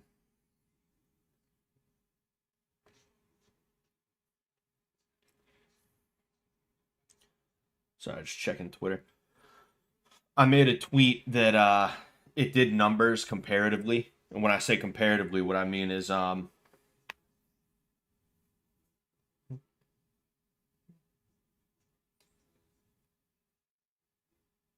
I made a tweet that did numbers compared to what I usually do, right? Like I have 29,000 views on it. There's like 698 likes on it right now, which is like that's cool. And it was talking about Antifa. And a bunch of Antifa nerds found it, you know? And they think that they think that being Reddit snarky on the internet is a good idea right now. And it's like, I don't think you realize what's coming, you know? I don't think you understand the point that people are at with you guys. We're slow, and I'm not saying I'm gonna do this because I know better than to be like bad in that way, right? But you're gonna start having people who don't give a fuck, and when they see somebody with a pedo pride flag or what they like to call trans flag, you're gonna see people who are like, yo, that guy's walking around with a fucking trans flag. Nah, that ain't happening. You're gonna see them start doing something. You're gonna see people start acting. And I don't want that. I really, really don't want that. If anything, I hope that the government gets to them before some of the people who are over it do. You know? But we're at a point now where people have had enough and they're gonna start throwing hands. And all that Reddit snark is not going to save them. I don't think they realize. I don't think they understand. It's not going to be good for them. And like this one fucking person, half the time it doesn't even make sense is the dumb thing. It's like I immediately mute these people. I immediately mute these people because it's not even like it's good or entertaining or funny. It's literally like somebody retweeted it and this person said, "Okay, but my dad works for Sony, so I already have a PS6." Fuck him. And then I checked their thing, right? It's a fucking making fun of 9/11, right? You can't really see it. Here it is. They're making fun of 9/11, right? This Tina Felcher apparently, and their thing is at pangender Tina, right? And their thing is you don't need Gen AI, you need a personality, anti-state, anti-border, diversity of methods, everyone eats. And it's like, yo, you will not survive what is coming.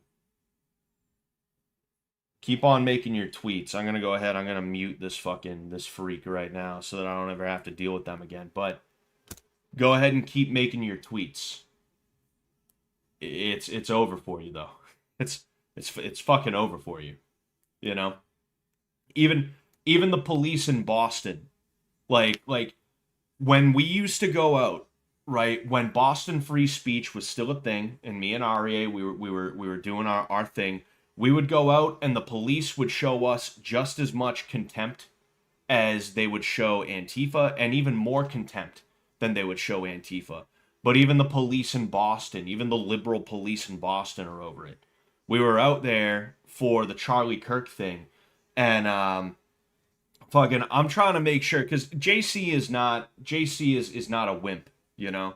He is in no way, shape, or form a wimp. I know he can take care of himself, but um, like I'm trying to make sure I got my boys back, right? So I'm standing nice and close to him. I'm trying to make sure that anybody who comes up with him that's Antifa, I know where their hands are. I'm trying to make sure that I'm there if they make an aggressive move to pounce on the person. And a cop taps me on the shoulder. I turn around and he's like, "Hey, you should probably back off because as soon as they put a hand on him, we're going to arrest everybody."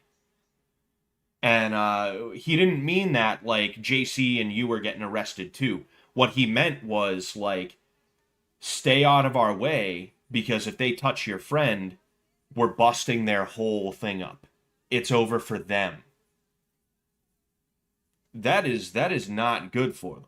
And this is why none of the old guard Antifa dudes from back when I was active were there. I see now that they realize they probably went through a similar thing to me where it's like, for one thing, we're all getting older, right? Being 30 something years old, running around in a mask in public, even if it's for a cause you agree with, it's like, that's, you're an unk now, just be an unk. But then in addition to that, they probably realized like, oh, now's not the time to be taking those chances because the Boston police are actually giving a fuck now. They're actually enforcing the law, you know? They don't realize how over for them it was. People were physically bullying Antifa and the cops were just watching it happen. People like shoving Antifa, bumping into them and shit like that, getting pretty brazen. Like me, I'm used to the old days where if you looked at Antifa wrong, you were in cuffs in the back of a fucking paddy wagon, you know? And you didn't have the NLG to come bail you out and represent you in the fucking court case, you know? They have lawyers paid for and employed by the National Lawyers Guild, which is basically their like get out of jail free card. We don't have that on the right wing. We need something like that. We need a group of lawyers who are willing to work in that way, you know? What was I gonna say?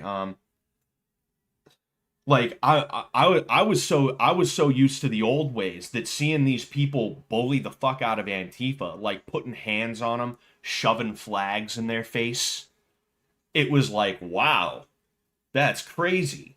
That's insane. We used to have to wait until the cops left and fight them in alleyways. We used to have to duck down a side street where the cops weren't fucking there and start swinging if we were going to do something like that. That's what we used to have to do. They're just doing shit like that in front of the cops. That's crazy. Wow. You know? That was like a whoa moment, you know? People have had enough after the Charlie Kirk thing. And I mean, it's not like for years and years people are going to have the same rage that they had the day of the Charlie Kirk thing.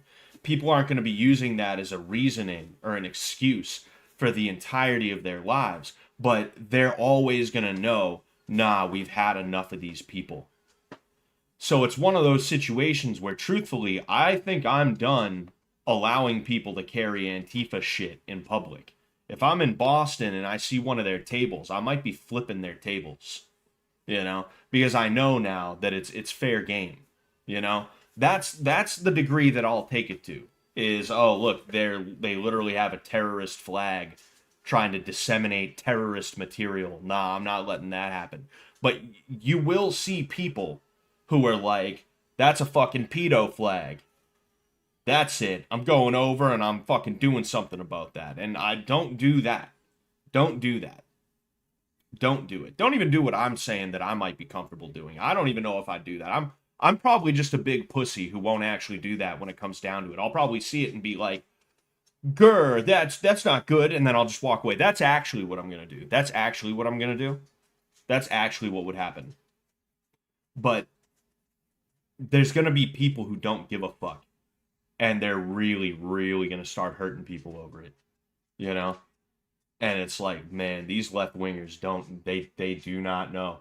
They think Reddit snark, they think Twitter snark is gonna save them. It's like, good fucking luck. Good fucking luck. But anyway, we got Davison Figueiredo versus some dude named Jackson. Jackson in the black, not just the skin, but the trunks. And Davison Figueiredo in the yellow. Dude, my dog, I'm gonna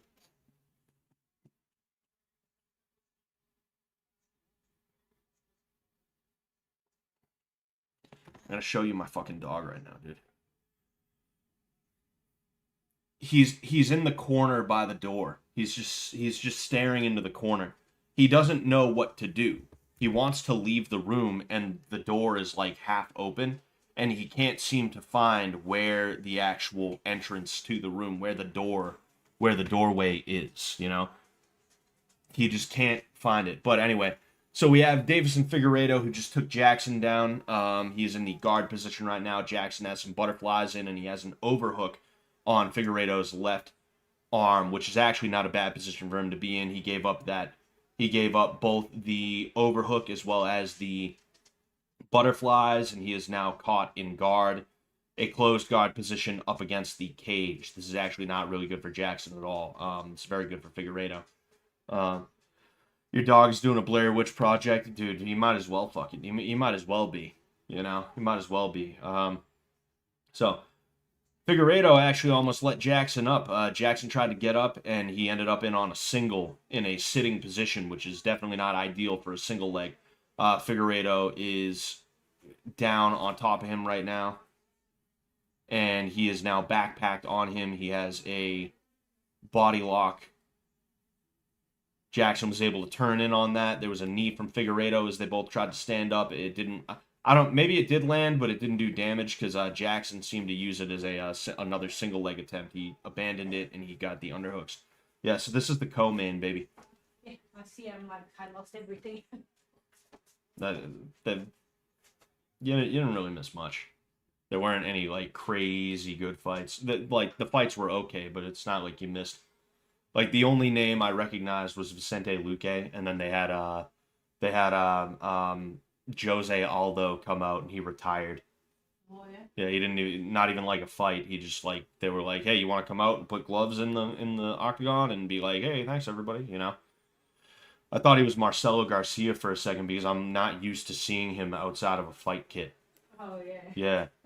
I was like, that's weird. What's going on here? I didn't expect Jose Aldo to just walk out and be like, hey, Brazil, I am retiring.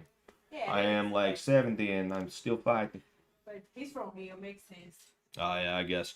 Yeah. They should have gave him the main event. But I mean the UFC sucks, so they would never do something cool like that. Yeah, maybe because I'm cool with whatever you want for dinner though. If you have any ideas, you can let me know. You too. I love you. Figueiredo taking this one. Yeah, I mean, you can definitely see who is in charge right now. We are a minute 13 left in round 1, and I would definitely say this is Figueiredo's round right now. A minute's a long time in a fight, though. You know, you'd be surprised what can happen. It looks like Figueiredo may have gotten tagged while he was trying to move in. Figueiredo is obviously the shorter fighter. Because of that, he has to kind of walk through the fire to get in. And, you know, Jackson did a good job of keeping range and circling out. There's also a lefty versus righty battle right now. You know, you're seeing Jackson, he's in a lefty stance, Figueiredo in a righty stance. You know, makes it a little more interesting, makes it a little bit harder for Figueiredo, actually, because, ooh, there's a kick from Figueiredo caught by Jackson. He tried to throw a punch, it didn't really seem to land. If it did, maybe it landed around the chest, but it didn't do damage, and he lets the leg go.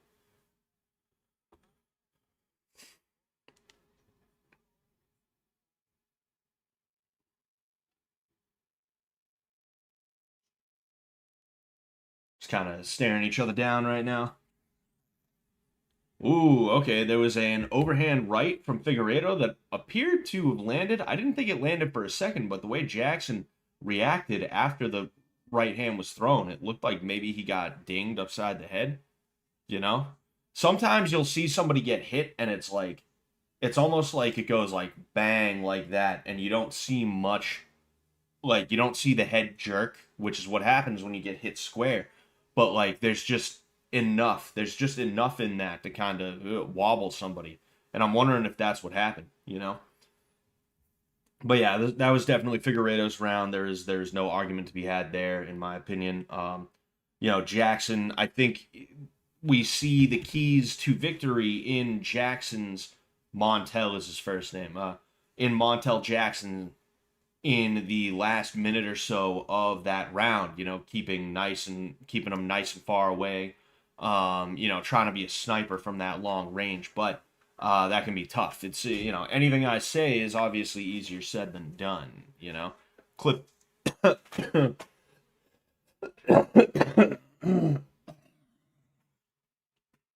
Fuck, man.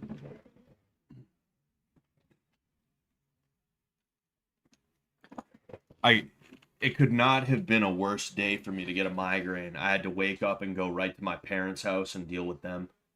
And then I'm also, like I said, coming off of a cold where I'm coughing up all the shit that's left over in my lungs. Ooh, there's a nice double leg takedown from Figueiredo, followed by a guard pass. He is now in the side control. And then he transitions to the mount position. Okay. Fucking Mundial's Figueiredo over here. That's fucking what? That's 2 for the takedown, 3 for the guard pass, and then 4 for the mount. 4 for the mount. That's 9 points. That's 9 whole points. Oh, we have what looks like an attempt at a, no, there was not an arm triangle there. Thought there was an arm triangle attempt there. Nah, that wasn't a Darce. If it was, it would have been a really weird Darce. Now we have Figueiredo. He is in the back take position. All right. That is another 4 points for the back take. It's another 4 points for the back take. We have that is a 13-0 lead right now from Davison Figueiredo at the IBJJF Worlds. So now, Figueiredo, he got an arm across the neck, but you know he's being fought with the hands right now. Jackson's back up, and he was able to escape. So we are back on the feet in the center of the mat right now. Ooh, okay. I looked away for 2 seconds, not even 2 seconds, a half second. And I looked back up, and Figueiredo's kind of stumbling back. I don't even know what the hell happened there. I don't know if he got hit or if he just kind of, you know, got shoved. Probably shoved, looked like.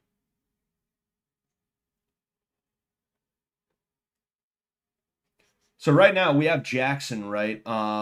He's got to be very careful because Figueiredo has to move forward in order to get him, in order to get on the inside to land, right? The last thing you want to do as the taller guy is over pursue. And what I mean by that is move forward too much, right? If this is the range you want to be at, if this is the taller guy, this is the shorter guy, you want to make sure this is only as close as you get to him. You don't want to move any closer because you get to a point where the closer you move and the harder you do so, like the quicker, the more commitment that you make to moving closer, the easier it's going to be for him to catch you, you know? You're getting him at a point where all of his weight is going forward in a way that he can't stop very easily. So that's what, Jackson has to be very careful. I liked that kick that he threw. I think he needs to throw more of those kicks, and he needs to bait Figueiredo in with some jabs. He needs to throw a few jabs at a time, jab low, jab high. Just try and make Figueiredo a little bit too afraid to move in is really what he needs. Because right now, like I said, Figueiredo is moving backwards and Jackson's following him the entire time. And eventually, what just happened there was Figueiredo stepped back. He kind of switched his stance for a second and then he charged in. And Jackson was a little bit flat footed there. He got caught flat footed. He took a step in and then he sunk his weight down. And that's why he almost, if he didn't get caught there, he almost got caught there.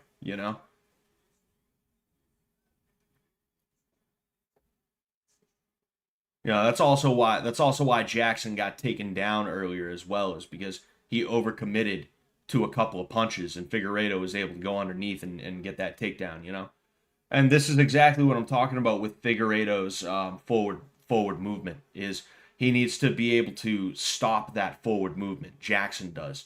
And you see right there, he sprawled well. That was good, but he moved in, he committed, and because of that, Figueiredo was able to change the level to avoid the punches and try and shoot him for the takedown. What was I gonna say?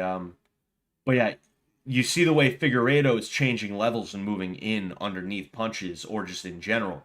That's what Jackson needs to try and bait, and he needs to try and catch him on the way in. Either that, or he needs to win this fight from long range in the first place. Like I said, those kicks are a smart move. Oh yeah, that was a nice kick from Figueiredo to the body.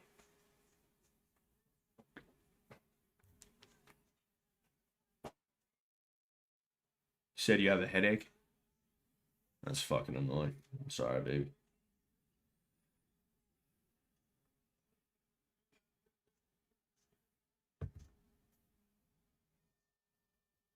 All right. There we go.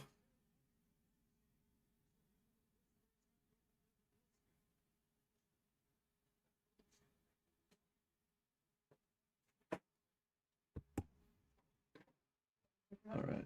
Yeah, sure. I think I remember what I got there last time, but I think I want to try something new. Trying to order dinner right now, so I'm a little sorry if I'm a little like withdrawn. But we're in the middle of we're in the middle of the intermission between the second and third rounds here.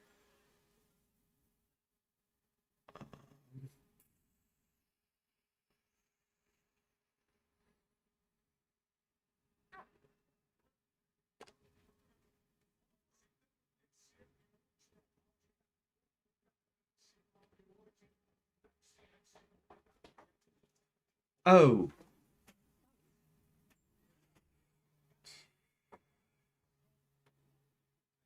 I don't even know what I want.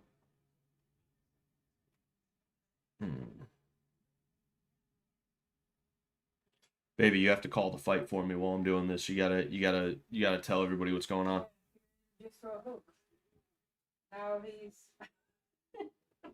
No, I don't know how to do this.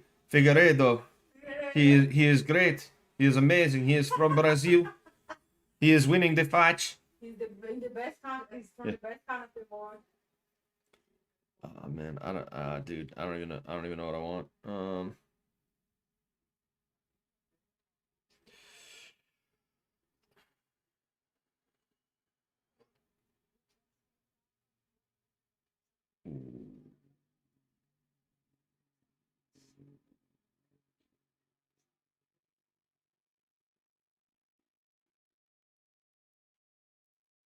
All right. Why don't you pick what you're gonna pick? Because I feel bad. There's like 4 minutes until the end of this fight. I'm just like here on. All right. So anyway,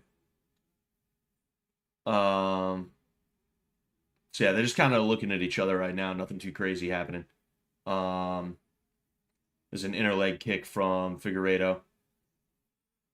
I don't know. Maybe there's a bit of fatigue setting. Well, you see what it is that Figueiredo is waiting for Jackson to make a mistake, and Jackson is just kind of staring him down right now. He's not making that mistake, and that's exactly the kind of thing that I was talking about that gave Figueiredo those first 2 rounds in the first place. Is that Jackson was moving in a way that Figueiredo was able to capitalize off of. When you're the taller fighter, the initiative really lies with you because that shorter fighter typically, particularly in MMA, it's a little bit easier to take the initiative when you're in boxing or even kickboxing. Um, because like you don't have to worry about some of the things that you have to worry about in MMA. But like when you're the shorter fighter, it's tough to take the initiative. You kind of want to wait for him to make a mistake and then capitalize off of it because you know that. Ooh, that was a nice kick by Jackson that bent Figueiredo's leg in. That looked a little weird. That almost made me a little nervous. Now Figueiredo switched stances, but then he threw a kick with that leg, and he seems like he's fine with it for the most part. But I mean, I don't know, like the way he's moving it right now, I almost wonder if maybe he tweaked his knee a little bit, and like it's not like he's in bad shape necessarily, but maybe he tweaked his knee and he's like, oh, it just doesn't feel right. Yeah, I don't know, but he seems like he's good enough now. But yeah, like when you're the shorter fighter, it's tough to take the initiative because when you willingly move forward, without him having already committed his weight, that means his weight is ready to commit to whatever you're doing. So you are much more likely to get hit on the way in. It's just kind of the way it is when you're the shorter fighter. You're gonna have to deal with walking through his. That was a nice kick by Jackson, but Figueiredo used that as a means to get overhooks, which means Jackson has underhooks. That was a nice takedown from Jackson. Nice body lock from Jackson, but Figueiredo uses his feet on the hips to stand up, and Jackson allows him up. Jackson not I will say Jackson is not really fighting like he needs this round right now, and he definitely does. Figueiredo handily won the first 2 rounds. There is no doubt about that. Um, I mean I don't know what's going through Jackson's head right now, but regardless, um, Figgy has a win over Pantoja. You're right, he does. He does, doesn't he? Yes. My wife likes the Brazilian fighters. No. She gets mad when they lose. She throws shit at the TV.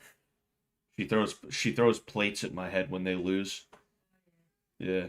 I'll cook like a really nice dinner for her, and when the Brazilian fighters lose, she'll take one bite and she'll be like, "This fucking sucks. I hate it," and she'll throw the plate at my head. Well, we didn't watch the fights today. Oh yeah. No, one Brazilian won. And then I think 2 Brazilians lost. Yeah. We got nice kick from Figueiredo. Ah, that's fucking. What are you doing, man? He does the point to the ground thing. Hey, let's fucking slug it out. And then as soon as Jackson throws a jab cross, he ducks under it and initiates a takedown. And they end the fight in a body lock. It's like, man, come on, dude. What are you doing? What do you think this is? Anyway, I'll take that back now, baby.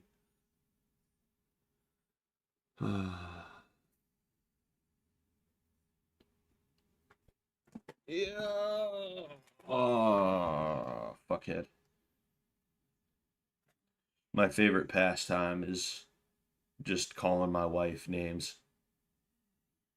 I love just being like, fuckhead. I'll be like, I love you, bitch.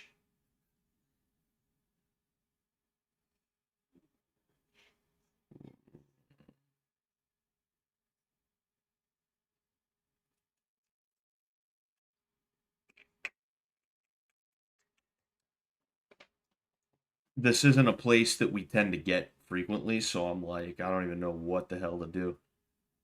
So I'm just here like, well, uh, um,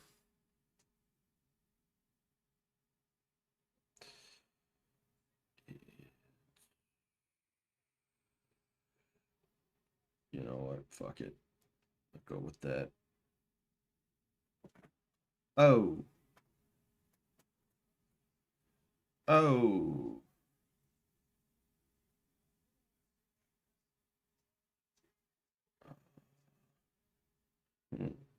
Oh. Oh.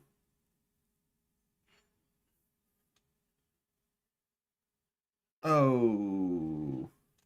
All right. Are we able? Hold on. Are we able to do? Are we able to do requests? I wanna put down what I usually put down because they don't. The last time we got there, they didn't do that. I want to see if we can make them do it.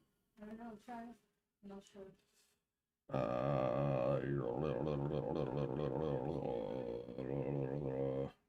I thought did you not oh, okay Maybe. yes, right here.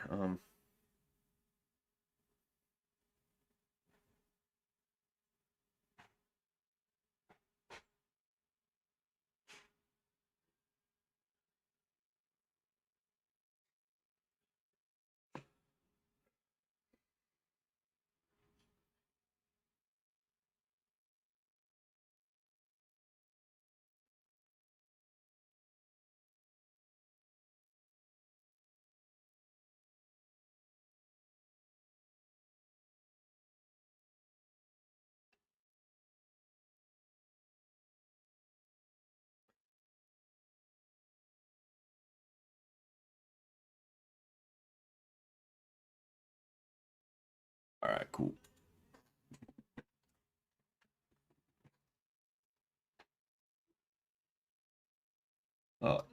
He apologized.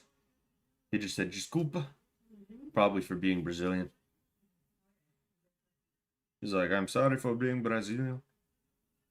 I know I'm not perfect. I will try harder next time. I hope you guys all get a wife that you can bully one day. It's the most fun. No, don't do Yeah. it. Don't do that to your wife. Don't do it. Baby, you do it to me. My wife donated a kidney, right? I've talked about that a couple of times. My wife donates a kidney, and one of the side effects of kidney donation is that like your body temperature is kind of out of whack. So her feet and her hands are mad fucking cold, right? And I'm laying in bed with her, being a good husband, you know, spending some time with my wife, and she takes her fucking foot and she puts it against my bare fucking back, and it's like ice cold, fucking ice cold, and I was like, what the fuck is wrong with her? Mm.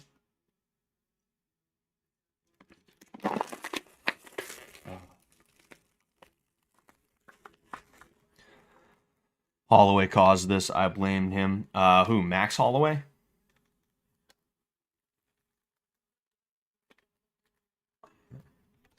Brazilians dominated in Pride. Shogun and Vanderlei destroyed everyone. I mean, everybody got like everybody did well in Pride. Like it's not like one. It's not like the Dagestanis for like 2 years where like they just weren't losing. You know, like you had Americans that went over and they were like really good. You had Brazilians, you know, like Slavic dudes like Krokop and Fedor, you know. Uh, Fucking there was a lot of guys who and like this is something that happens with the UFC that a lot of people don't realize. And of course it's not happening like it used to, right? Because um there really aren't other places that are on the same level as the UFC. But when you think of UFC dudes that are like legendary, you think of some guys that are actually like full on UFC dudes. You might think of Chuck Liddell, right? Spent his whole career with the UFC. Randy Couture, pretty sure he spent his whole career with the UFC, right? Those are legends of the game that yes, they spent a great deal, if not their whole career, with the UFC. But then you got other guys who, when you think of MMA, you think of the UFC, and you might think of them, right? Like, for instance, Rampage Jackson. Um, like, a lot of people didn't really know who he was until he came over to the UFC. But he was a legend of the game before the UFC. You know, I'm actually pretty sure he beat Chuck Liddell. I'm pretty sure. I'm pretty sure it was him. I know Chuck Liddell went over there. He beat one of Pride's like big names, and then he got beat by one of Pride's big names, and I think that big name was Rampage. You know, again, like Shogun Hua, right? Vanderlei. Like, you have a lot of guys who they made their name, they achieved that legend status outside of the UFC. But when Pride folded, when WEC got sold, when Strikeforce got sold, these names that we now associate with the UFC, they came over. And Dana and the UFC essentially took credit for their achievements outside of the UFC, you know? Nick Diaz was a legend of the game in Strikeforce. Even Ronda Rousey was Strikeforce. Misha Tate, Strikeforce. Chris Cyborg, Strikeforce, right? You had again, like Uriah Faber, Dominic Cruz, right? Those guys were WEC. Donald Cerrone, WEC, right? Even fucking Chael Sonnen, I believe he was WEC. You know, there were a lot of other groups. There were not groups. There were a lot of other organizations that were either on par with or they were pretty fucking close to the UFC. And even if they weren't, they had something about them that made people want to watch. And part of that was these guys that would put on exciting fights, exciting shows. And you have the UFC who they brought these guys over, usually after mergers or acquisitions or something like that. And they turn around and they're like, oh, well, yeah, I mean, you know, we gave you Nick Diaz. You know, we gave you Uriah Faber. Oh, Dominic Cruz. Haha. Dominic Cruz is a I'm sure he's an analyst too, but he's also a whatever it's called, a commentator. You know, he's a commentator. He's a media guy for the UFC now. You know, he got his start in WEC. You know, it's unfortunate. Like, there's no reason why we can't have multiple like top tier promotions. You know, there's no reason why it has to be A League, B League, you know, and everybody in the B League is like wishing they could make it to the A League and stuff like that. Taking basically pay cuts to make it to the A League, you know, and nobody cares or remembers their name anyway. It's like, man, that really sucks, dude, you know. What they did to Nick was criminal. Yep. Oh yeah. You know.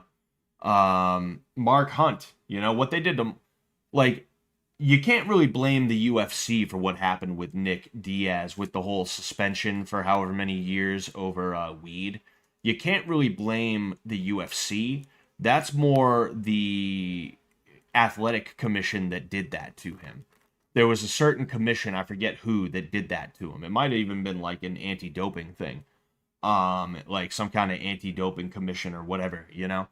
That's their fault, right? I may not be a dude weed kind of guy, but I don't think weed is a reason to like put a pause to somebody's career. And for all intents and purposes, it ended his career. I mean, he came back and he had what, like 1 or 2 fights since then. And technically, I think he's still on the UFC roster, but there's no way he's fighting again. Are you fucking kidding me? The dude's in his like 40s now, you know? And he never loved fighting in the first place. He was always pretty open about the fact that he was like, yeah, well, you know, I just do this because it's what I do. It's not what I want to do. It's what I have to do because, you know, it just is what it is. It's how I make money. What was I going to say? We have Gamrot walking out right now. But, like, one thing you can definitely blame the UFC for is what happened with Mark Hunt. Ooh, they had a fucking... There was a... Oh, shit. Yo, that's funny as fuck, man. He didn't tell anybody he was doing that. He didn't tell a single person he was gonna sprint out like that. He just sprinted from the tunnel all the way to the cage, and everybody was chasing after him. That's funny as shit. But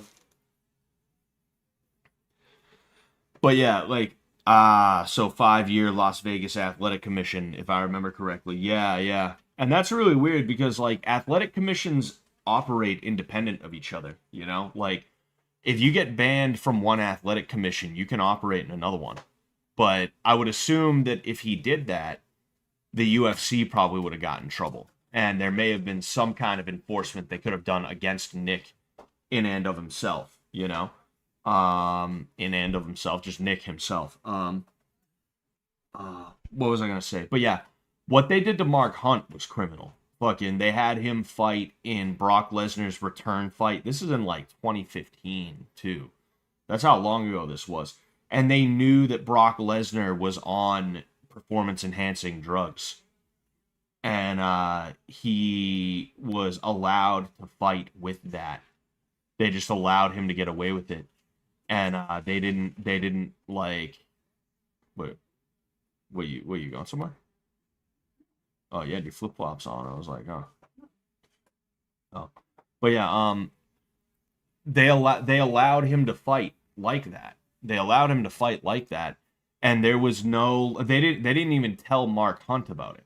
Mark Hunt only figured out after the fact. That was disgusting. And again, that's another guy who he was a legend before the UFC, independently of the UFC. He didn't need the UFC until they became the only show in town.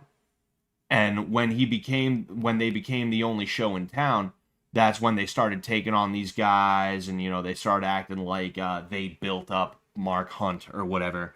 And because like they started treating them like shit too, That's like when I interviewed Mayhem Miller, and I'm mad at myself that I didn't treat the Mayhem Miller interview the way that I should have. I could still do what I want to do, what I wanted to do with it if I wanted, but it's like it feels like it's been so long.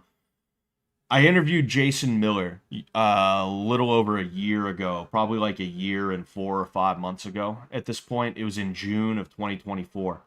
And it was like a week before Blood Games, a week before I had to spend 2 weeks in the wilderness, like pretending to be a fucking half vampire. But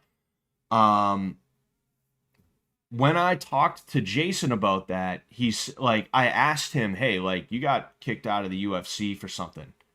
Like, I'm just curious what the deal with that was. And he said, oh, yeah, I tried to avoid fighting for Dana White for as long as I could. And it's like, wow, this is, again, another legend of the game who made his name outside of the UFC. It didn't, like, he didn't need the UFC to become a household name. And he's saying he tried to avoid fighting for the UFC. It makes me wonder how all the Pride guys felt. How, like, a Rampage felt. How a Dominic Cruz or a Uriah Faber or a Donald Cerrone or a Nick Diaz felt. Even fucking Daniel Cormier was a Strikeforce guy. Daniel DC was a Strikeforce guy. It's like, fuck, man. Blood Games rules. You were great, man. Thank you for your sacrifice. Oh, dude, I had such a great time with Blood Games. I'm so, like, that was the thing that was really sad to me about Blood Games too, about the whole fish tank going down the tubes this time around, was that Blood Games 2 had to go, and I don't get told much. I can hit people up and they'll tell me what they know, and I'm not like, I wouldn't ever divulge anything to anybody. I'm not a leaker. I'm not a leaky dude. I keep my shit I keep my shit nice and tight. No leaks, no drops, all right? But like, I have a feeling Blood Games 2 is definitely going to happen, but I don't know what form that's going to be in. And that's kind of eating at me right now, because it's like, fuck, man, like, I really liked what we had. I'll be honest with you, I liked what we had for an egotistical reason a little bit. If I'm being completely honest with you, I was gonna, like, my character personally was gonna be a really, really big part. It was gonna be a driving character in the storyline for Blood Games 2. if I'm just being honest with you. That's the most I'm going to tell you about the storyline that we had. But my character was going to be pretty big in that. So yeah, a little egotistical, but yeah, it would have been cool to be kind of like would have been cool to be like a main supporting NPC or like a main NPC in that way, but like in addition to that, it's like, man, like we're gonna have to start from scratch on the thing. We're gonna have to start from scratch on the John Rocker run out. Yeah. Like we're gonna have to start from scratch on the map for one thing, right? But then it's like, man, are we gonna have to start from scratch, or are we gonna have to rework the the storyline? You know? And even then, it's like, well, will have so many things changed? Well, so many things have changed by then that I won't be able to be a part of it, or they won't want me to be a part of it.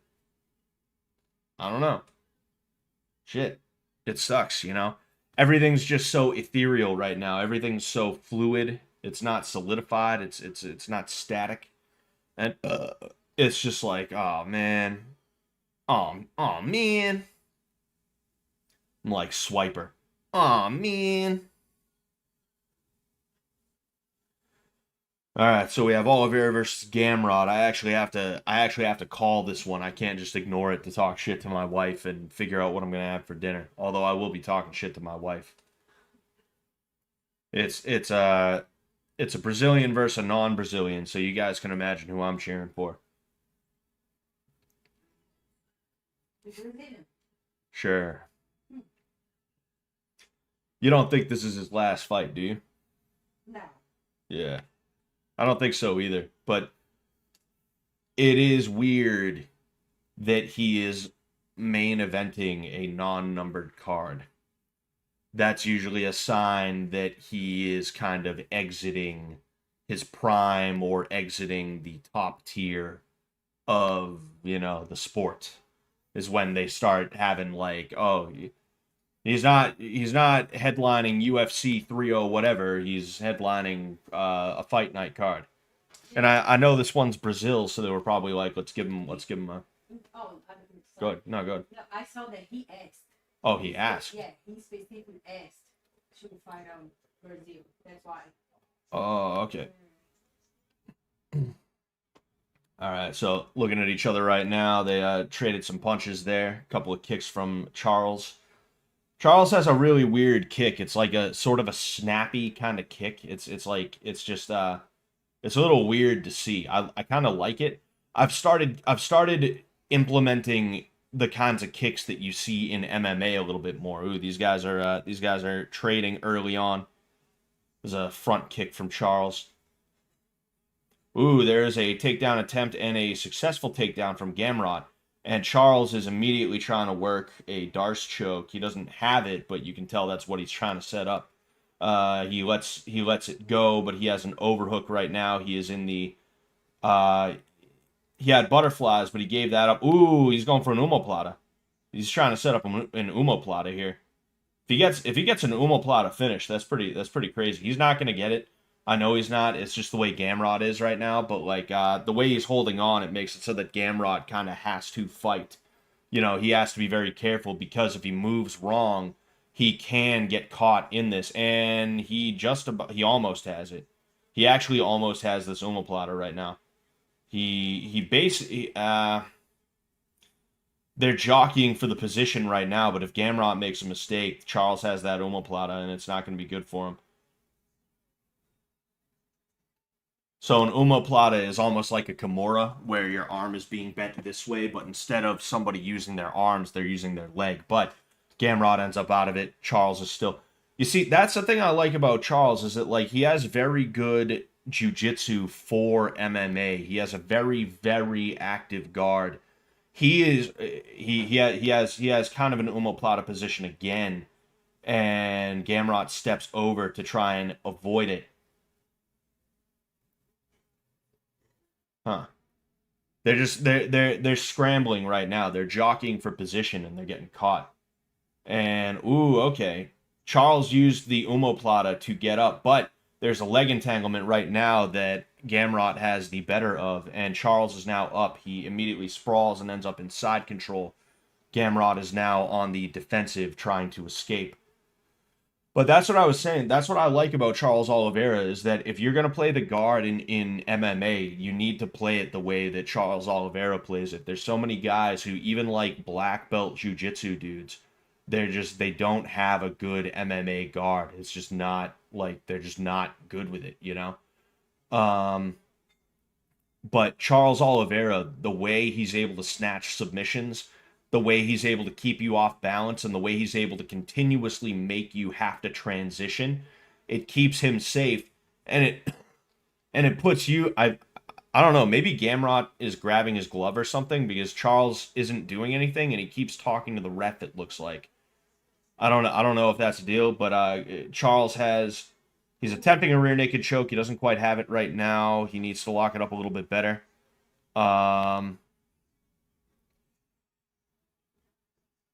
So he doesn't actually have it locked up. And then in addition to that, Gamrot is getting his and no, not yet. So Gamrot is standing up right now. Charles is backpacked and he's trying to hand fight.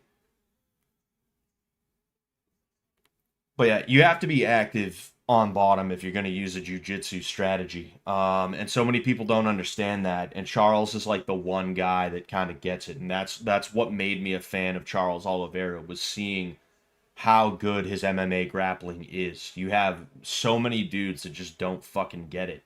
And he's the one guy that gets it. And if you're going to be Mr. Jiu-jitsu guy who transitions to MMA, you should I don't give a fuck about whatever his name was, Paul Craig. I don't give a fuck about that guy. I don't care about whatever Gracie has decided he wants to try and get into the fucking UFC. I don't care about any of them. I don't care. Like, it does not matter to me. Don't watch any of them. Watch Charles Oliveira, because he is exactly what you would need.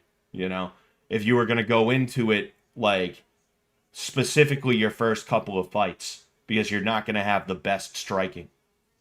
You know, you need to be able to fight like he does. You have to be an active bottom or a power bottom, as they call it. Exactly. You know, you can't be a starfish. You got to be a power. You got to have power down there. Power bottom. You know, right, baby? Oh yes, because I think he was grabbing the glove. You think he was grabbing the glove? Gamrot. Yeah, it's real easy to hide that when you're in that turtle position, you know. And that was like, it took me a minute. I was like, who the fuck is he talking to? Well, I thought he was just showboating, but he kept on doing it. And I was like, what is going on here? You know? Charles is cooking. Yeah, I mean, that was a good takedown from Gamrot to start out. And they were slanging too. They were like really throwing at each other too. But when Gamrot got that takedown, Charles immediately went to work, and I would say that's definitely Charles's round on a couple of metrics. You know, not just control, but like, you know, he had submission attempts. I think submission attempts, truthfully, I think one thing that would help is if submission attempts were, yeah, he definitely was grabbing the glove then, because Charles was, they're literally going over like, you know, hey, he's grabbing the glove, but I think submission attempts should be rewarded in a real way. Like, if you knock somebody down with a punch or a kick in MMA, that's a 10-8 round. You know? If I catch you in a submission, even if it doesn't like end, even if it doesn't finish, if I genuinely, legitimately catch you in like a textbook armbar or omoplata or rear naked choke or something else, and I don't get the finish, but I got it in a real way, I think that should also be a 10-8 round. You know? It's harder to catch somebody in a position like that than it is to knock them down in the first place. It was what looked like a nice jab cross from Oliveira. You know, so like why is the easier thing more rewarded than the harder thing, you know? And that's the thing that a lot of people have to rectify in terms of like MMA scoring and rule sets and stuff like that, you know? Some punches traded, nothing really lands though. There's a cross followed by a jab from Gamrot. Maybe the jab landed. I don't know. Maybe not. Charles working his way in. There's a lot of punches being thrown. I don't know how many of them are actually landing. They're either being deflected off a guard or they're just straight up missing, and that's from both of them too. You know? Ooh, that was a nice two-piece from Gamrot. He tried to follow it up, but I don't think anything really landed. Well, Charles, when he ends up in close, he tries to initiate a clinch. That was a nice jab cross, followed by another from Gamrot. Charles tries to initiate the clinch on the way in, and that's a smart move. You know, he's just got to not get caught on the way in. He ended up in a half plum, and he landed an elbow on the inside, too. There's an uppercut to the body from Charles as well that appears to have landed. And he shoots in against the cage. He has a body lock right now. He tries to mat return. It doesn't quite work, but he runs Gamrot down, and he now has the takedown. He is in the... he has taken Gamrot's back. He's got to get his hooks in. Gamrot in a turtle position right now.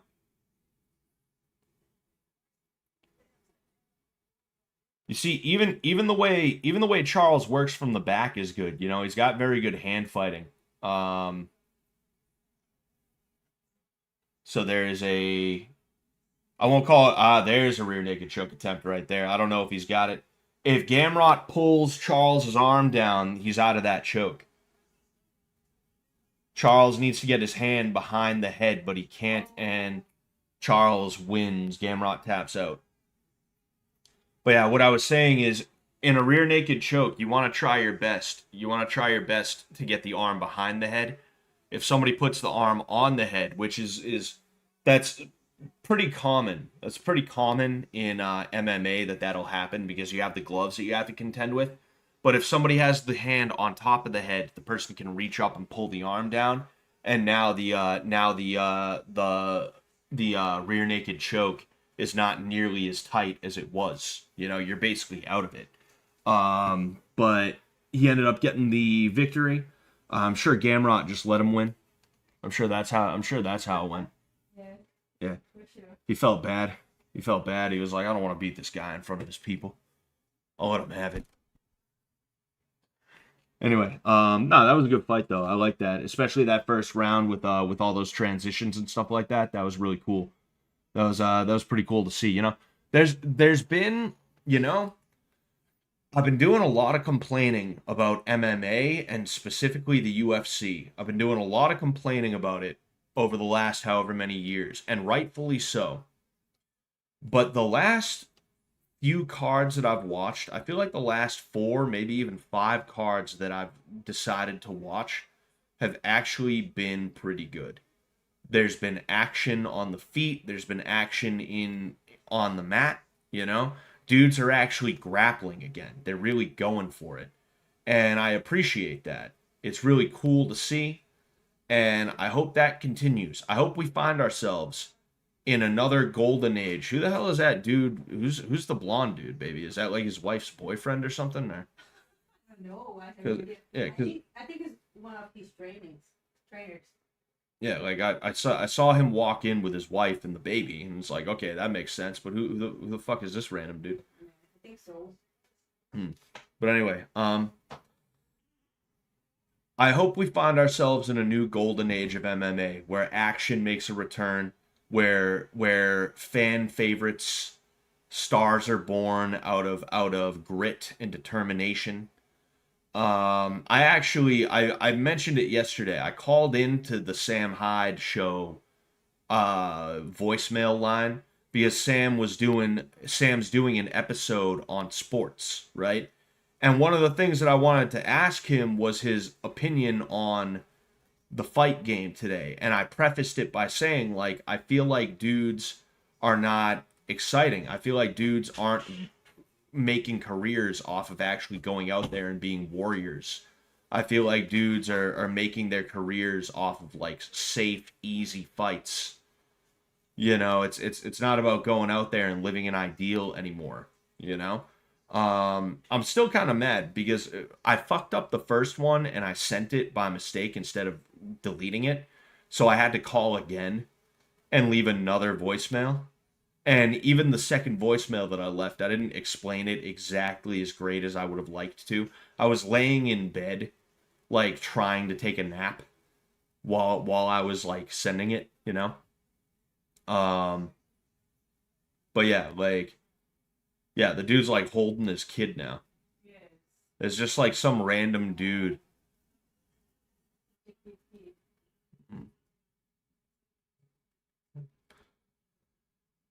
Why do Brazilian women like suits, baby? Do they?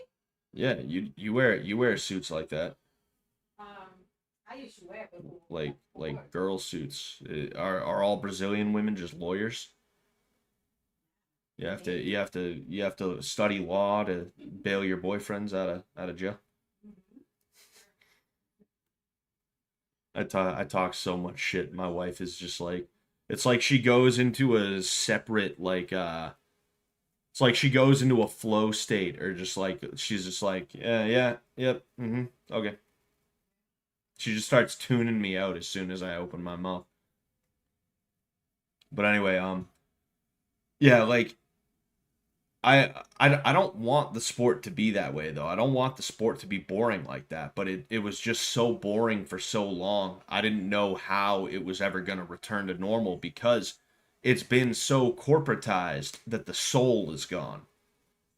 And I feel like we're seeing better fights now. So that's cool.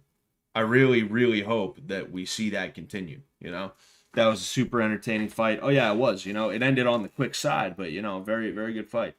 Oliveira versus Holloway is the fight. That would be pretty cool to see Oliveira versus Holloway. Didn't Max Holloway used to fight at 155 or was that let's check. Let's check. Max Holloway.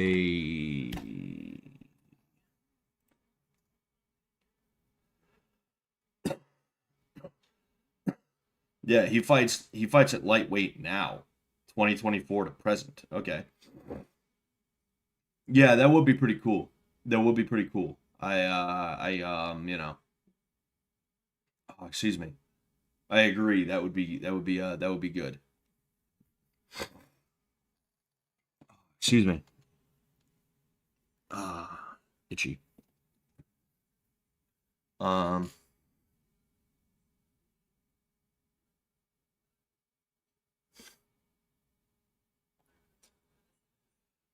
so I'm reading up on Max Holloway now. I'm just like, interesting, okay, Um but yeah, that was a good card. I had a good time. I'm having a good time with it, you know. Let's go ahead and pause that. Um Gamrot's gonna be gassed as hell if he doesn't get finished. Yeah. People thought Gamrot would have been a good challenge for Makashev at one point, but he hasn't reached the expectation people had for him. Yeah, like whenever somebody comes into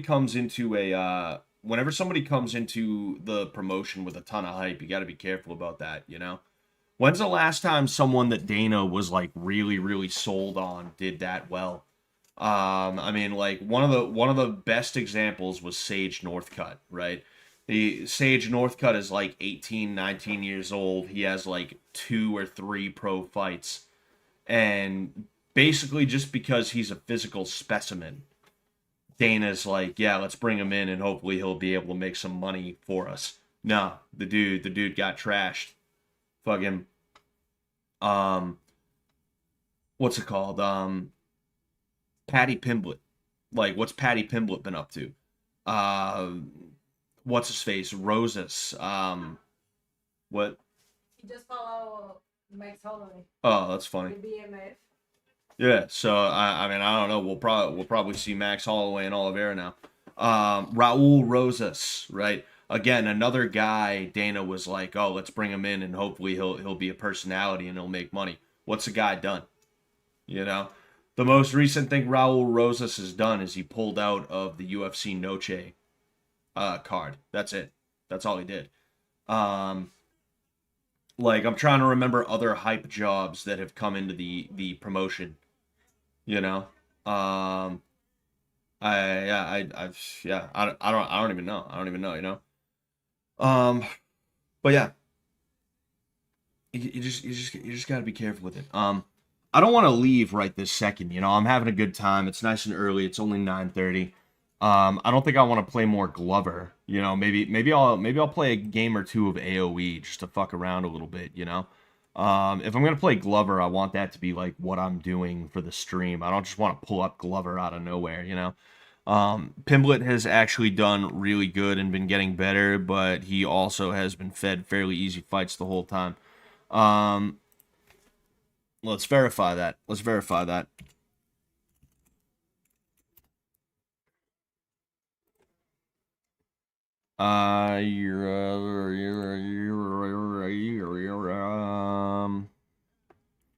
Michael Chandler, okay. It's cool, I guess. King Green.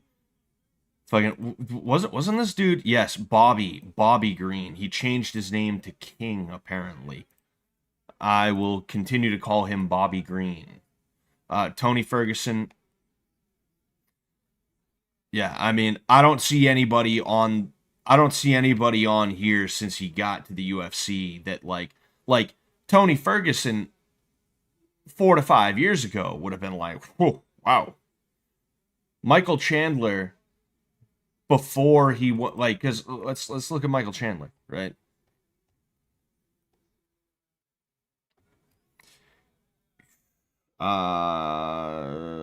Okay, Bellator in August of 2020.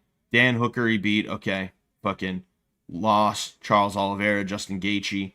His only wins are against Tony Ferguson and Dan Hooker. You know, I'm curious what would happen if Dan Hooker fought him again. You know, and I mean Tony Ferguson's just Tony Ferguson at that point. You know, actually, I believe this was when we're going down the fucking rabbit hole here. We're going down the rabbit hole, I guess. No, he was already on a 3-fight skid, and granted, it was against Gaethje back when Gaethje was like, you know, kind of at the top of his game, and then Oliveira in 2020, you know, and then Beneil Dariush, who, I don't want to keep going down the rabbit hole, but Beneil Dariush is good. You know, he was good. So you kind of get what I'm saying. It's like, yeah, I'm not like, has he been doing good? Yeah, on paper. On paper, he has been. Yeah, totally, for sure. You know, but like, he was supposed to be the next big thing, and you know, I mean, fought once in 2021. That was in September. He could have fought in December, you know, but instead he takes a fight in March 2022, then July 2022, then December 2022. Okay, there's some activity there. Good for him. But then one fight in 2023, one fight in 2024, one fight so far in 2025. And it's like, what the fuck is going on here? Like, you were supposed to be the chosen one. You're fighting once a year like you're a champion, and you're not. You know? That's kind of what I'm talking about, is like, even if he's doing good, he's not doing good enough for long enough, you know? And I don't know, maybe he's got some issues. Maybe he's got like, you know, maybe he pulled his dick or something like that. I don't know. Maybe. Whatever. I guess we'll see. I guess we'll see if he pulled his dick.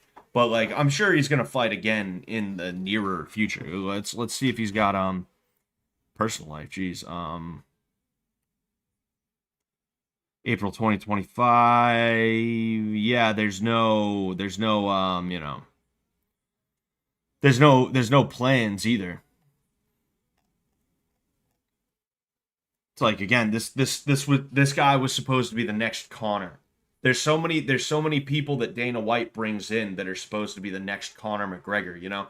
The Conor McGregor came in and he seemed unbeatable, and he went on a run over 2 to 3 years where like let's compare. And I don't know, maybe it's just rose-colored glasses, right? Maybe it's just rose-colored glasses.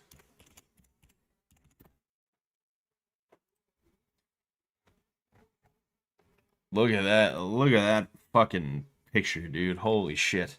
Anyway, how old is this dude now? He's 37. Oof. Youch. Let's see here. There's I'm way like uh uh uh uh anyway, um finally we get to the mixed martial arts record, right? So Cage Warriors, yes. Wow, he started fighting when UFC was still on Fuel TV.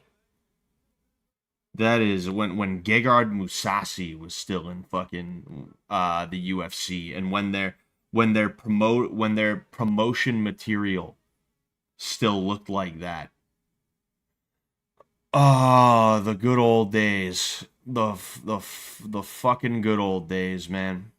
Wait, really? Conor McGregor fought on the Boston card, and I watched this card. I recorded this card on DVR.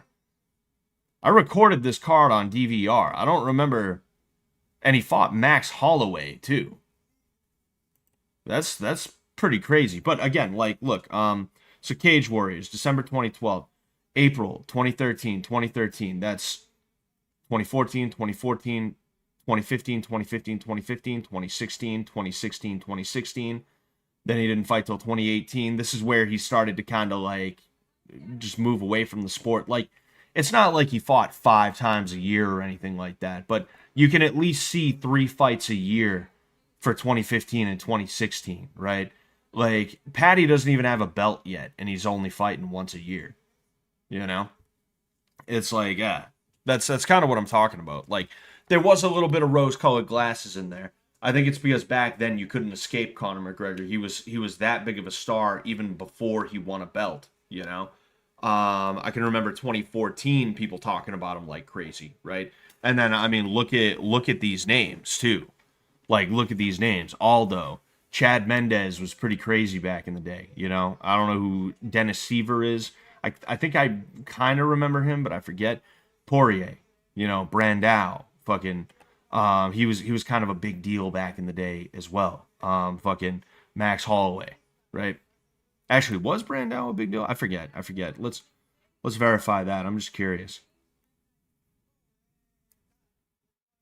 This was Bisping versus Miller. This was Jason Miller, right? Was this Jason Miller?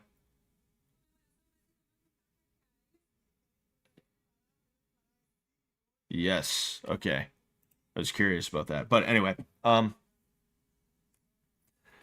yeah, I don't know that much about Diego Brandao. He is just a name that I remember from back in the day. But like, that's kind of what I'm talking about. Is like,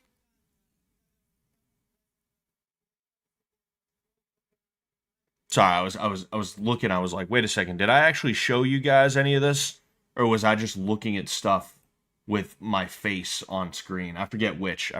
But regardless, you know, it was um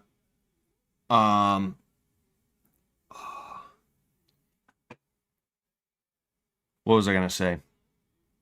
There's been a lot of hype jobs that just haven't lived up. Even if they're doing well for themselves, they're not doing as well as we were promised they would do. You know, and that's kind of what I'm talking about. I'm gonna play one quick game of AOE, but because I promised you guys that I would, so I'm going to. But then I'm gonna go ahead. I'm gonna hop off and I'm gonna eat my dinner. It'll probably be soggy by then. I suppose we'll see. But it is what it is. It is what it is.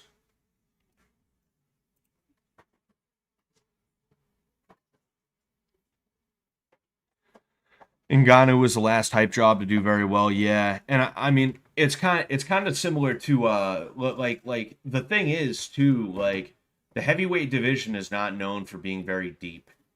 The depth in the heavyweight division is not like, if I had the ability to morph my body as I pleased, I would grow like another 4 to 5 inches and put on, well, I mean, I'm already 260 to 270 right now, but I would like fill myself out so that I could operate in the UFC heavyweight division, because that is the easiest division to make like not even just make a name for yourself, but to make it in and do okay in the UFC. The heavyweight division has always kind of suffered on some level. It's never been that good, but there have been times where there's been some decent dudes. So like for Ngannou to come in and do well, it's not that he was that good, it's that the heavyweight division was never that good in the first place, you know? Um, I don't think he would have been able to beat DC if DC was like 5 years younger than he was by the time Ngannou started, kind of making his way up. I don't think he would have been able to do that. I don't know if he would have been able to beat John Jones when it came down to it. Maybe he would have, maybe he wouldn't have. I don't know. Um, because John Jones depends on being the taller fighter. You know, um, like I think if Stipe was younger, and I mean the thing with Stipe is Stipe beat him once, and then Ngannou learned how to sprawl, and Stipe just like was demoralized. Like you could see what happened with that second Stipe fight. Um, you can kind of tell what's going on, like when you've been in an MMA fight or two, and when you've been around the sport for as long as I have. You don't even have to be around it for as long as I have. It doesn't estimated wait time 2 seconds. Wow, we are already way past the estimated wait time. You don't even have to be around the sport that long, like you spend a couple years around the sport, you kind of start to understand the psychology of a fighter in the middle of a fight, and you can see just the way that they act, the look in their face, the way they take chances and stuff like that when they've become demoralized. And that's what happened with Stipe in that second fight. Was he thought he was going to walk in, he was going to shoot in for the takedown. This is a dude who had Ohio State wrestling. He was a D1 wrestler. I don't know if he ever won like a championship or anything, but to be a D1 wrestler in America is a big deal. And then like to have Francis sprawl on him, he definitely was like, oh fuck, he knows how to sprawl now. Oh, how the hell am I going to survive? And it just went downhill from there for him. I don't even think Ngannou was that good, is the bottom line of what I'm saying. And he definitely was a hype job though, and he was like the perfect hype jog. He was the perfect hype job for Dana in that heavyweight division. But yeah.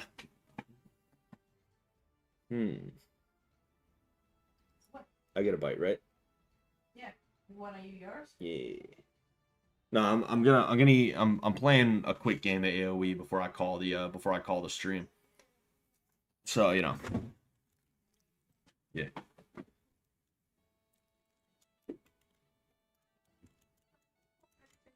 All right.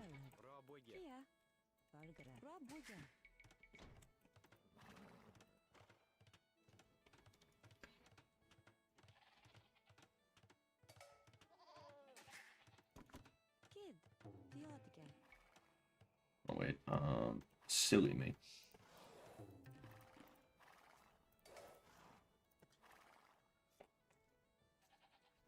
He fought Chuck. Vitor Belfort has the craziest record in MMA in terms of wins, but not in terms of wins, but in terms of names. He fought Chuck, Tito, Randy Couture, John Jones, Vanderlei, Overeem, Anderson Silva, and Dan Henderson. Yeah. He Vitor Belfort was like he was a really old head too. He had his first fight in the UFC at like 19 years old. He might even lied about his age, but he was like 19. This is back when they were still wearing shoes. You were still allowed to wear wrestling shoes. Wait a second, where am I going? Oh no. This is back when you were still allowed to wear wrestling shoes in the UFC. That's something they used to allow you to do. And he had his first fight. He won in like 10 to 15 seconds. This is a dude who was around for like he was around for the late 90s, and then he was also around for like the early 2010s. when, like, I mean, I'm calling them like the new generation, but really we're at a point now where that new generation, that like 2010 generation of fighters is retired or gonna retire very soon. Charles is one of those guys. He might stretch it out for another like 3 to 5 years, but I don't expect to see him at the top of the sport again. That's why he called out Max for the BMF belt. You think if he couldn't fight for a legit title, he wouldn't?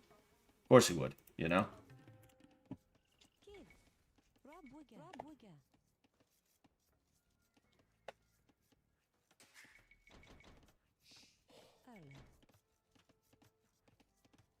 Belfort was insane. Him coming back juiced to the gills and knocking Bisping's eye out always sat wrong with me though.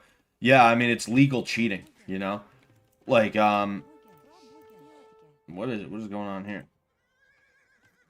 Guess we're just on our way back then, you know. I got what I wanted. I just wanted to scout his wall. No, jeez. Anyway, yeah, like, I think if you're at a point where, like, you're gonna do testosterone replacement therapy, like that simply should not be allowed. Like, just because a doctor is saying, yeah, sure, why don't you go for it? It's like, I don't think that's any better, you know?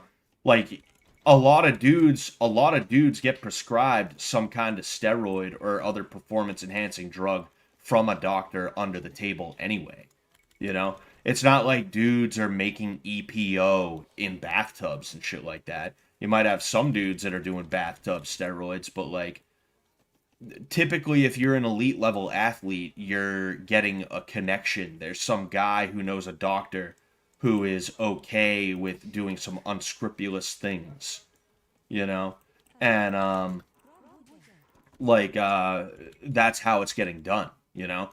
So like just because a doctor writes you a prescription for it, that doesn't mean that it's like cool, you know? That should not be allowed. No, no, sir. Not even a little bit.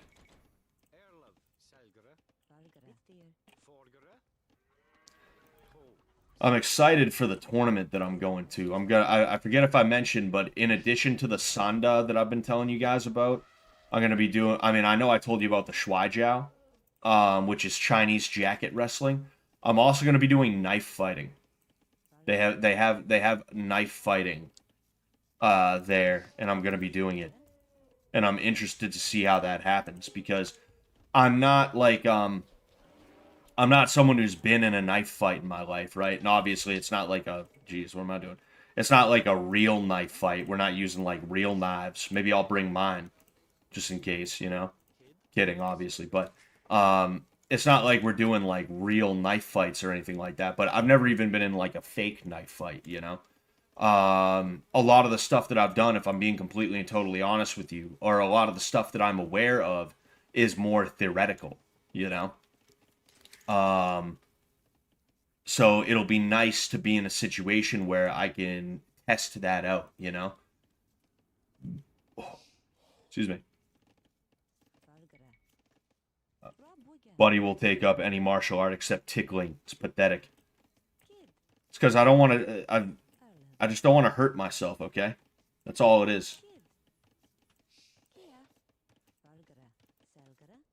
Where's the fucking fourth one? Where's... Oh, jeez. What the hell's this idiot doing? There's only supposed to be 8 there.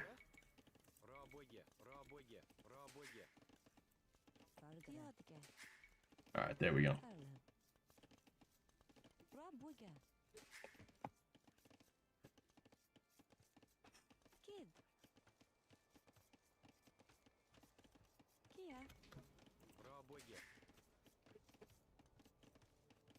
Scott, do you have a connect? Nah, I love life and I love my body too much to poison it like that. Like, genuinely, like, I've always kind of had this thing, and this is also one of the reasons, like, in MMA, it's less of a problem. Oh, boy, this is annoying.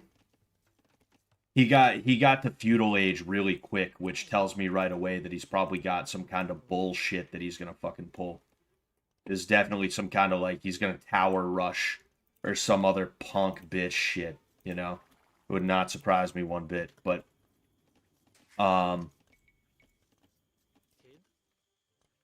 what was I gonna say? Like that's one of the reasons why I don't have any respect for jiu-jitsu competition and jiu-jitsu competitors is because like most of their accomplishments came out of a needle in the first place, you know? It's like you can say what you want about like, well, steroids doesn't make you good at jiu-jitsu. Well, if you were that good at jiu-jitsu, why would you need the steroids in the first place? Like if the steroids are that inconsequential, why would you do them in the first place? What's the point? What are we doing here? You know?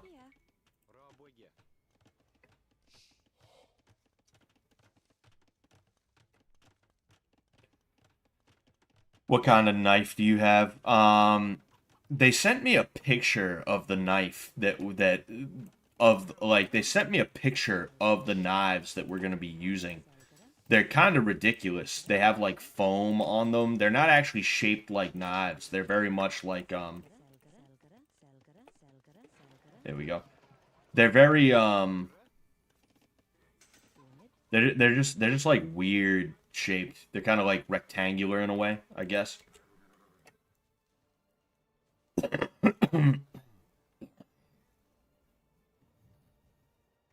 No. Yeah. This dude's gonna try and castle drop me and rush me with his guys, you know? Rush me with his bros. I'm gonna see if I can not have that happen. Wow, I made the wrong one. That is so stupid of me. I'm so stupid for that. Holy shit. Wow. Okay, so I guess we're gonna have to just whoops. Whoopsies. Whoops. And then that's gonna affect my ability to actually get these. We ain't doing too hot. We ain't doing too hot. I'm literally just waiting. Like I have downtime right now, so I'm gonna see if I can track down the thing with the stuff. I believe it was here. I could be wrong though.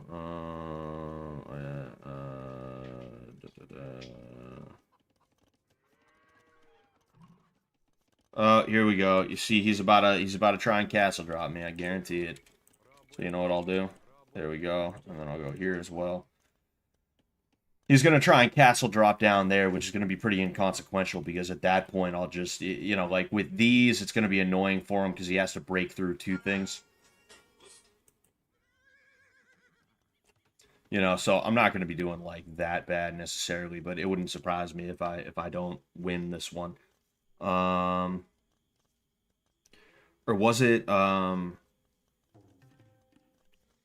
Messenger?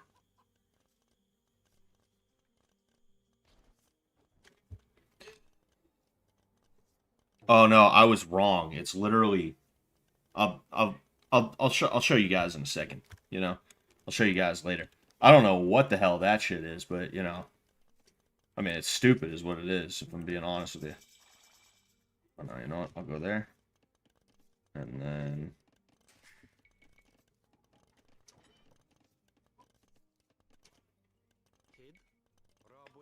I have a feeling he's probably trying to get all the relics, so I'm gonna see what I can do to get that.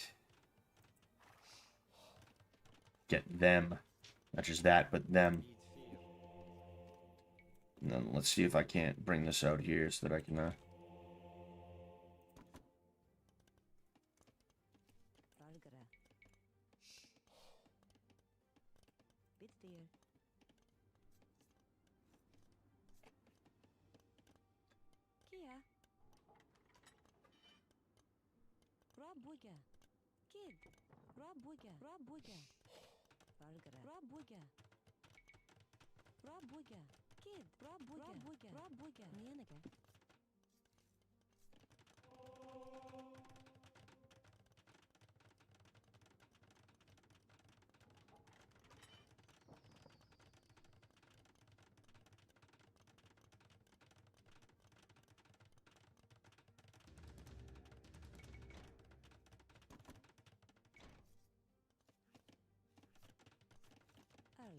oh, jeez, these fucking idiots got left here.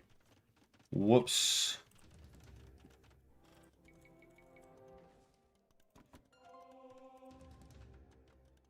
Oh, shit. Cool. And you get your ass over here. Yeah, you see, he's taking whatever he can. Because those all the other relics are gone. I'm lucky that I even got 2 of them in the first place. That I'm gonna get 2 of them, I would assume.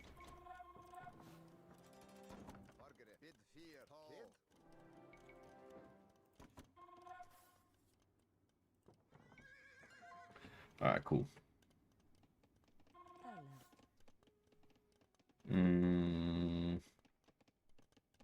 Yeah. I'll go ahead.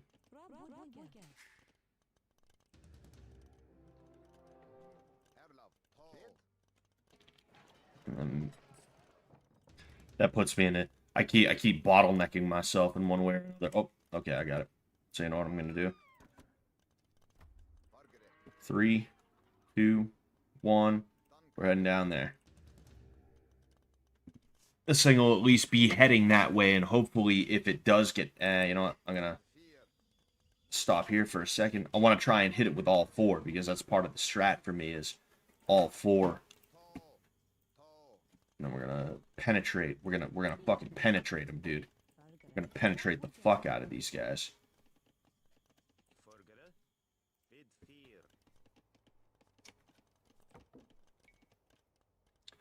So we're in a weird situation where the scores are not that different from each other, which makes me wonder if he's even making the his unique units. The I forget what they're called. They're called something stupid though. They're the full auto archers.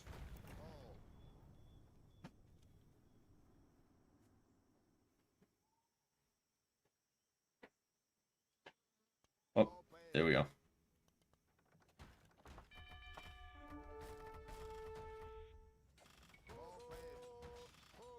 Oh yeah.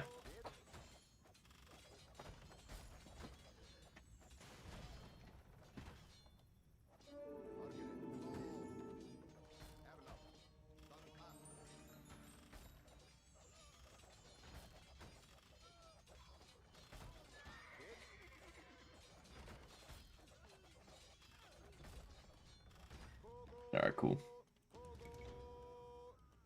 These guys were supposed to.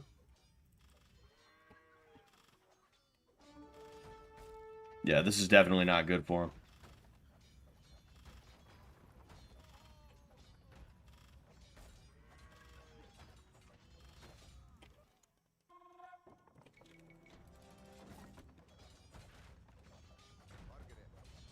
Oh yeah. No, this is definitely not good for him at all. I'm gonna put a castle right in here now. I'm gonna see what I can do to to take some of his guys from him too.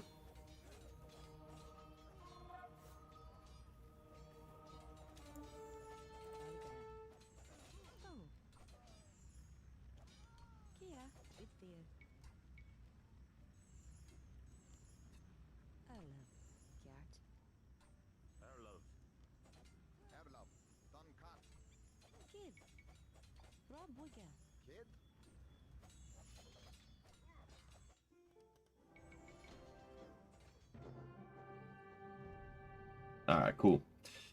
Yeah, I mean he got to Castle Age so quick I figured he was gonna rush, you know? But like I don't know, maybe he got to Castle so quick that he kind of bottlenecked himself and he had to catch up.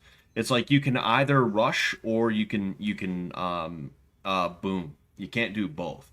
That's a mistake I was making for a little while, and sometimes I still make that mistake where I'm like, okay, I have my 4 I have my 4 Rams.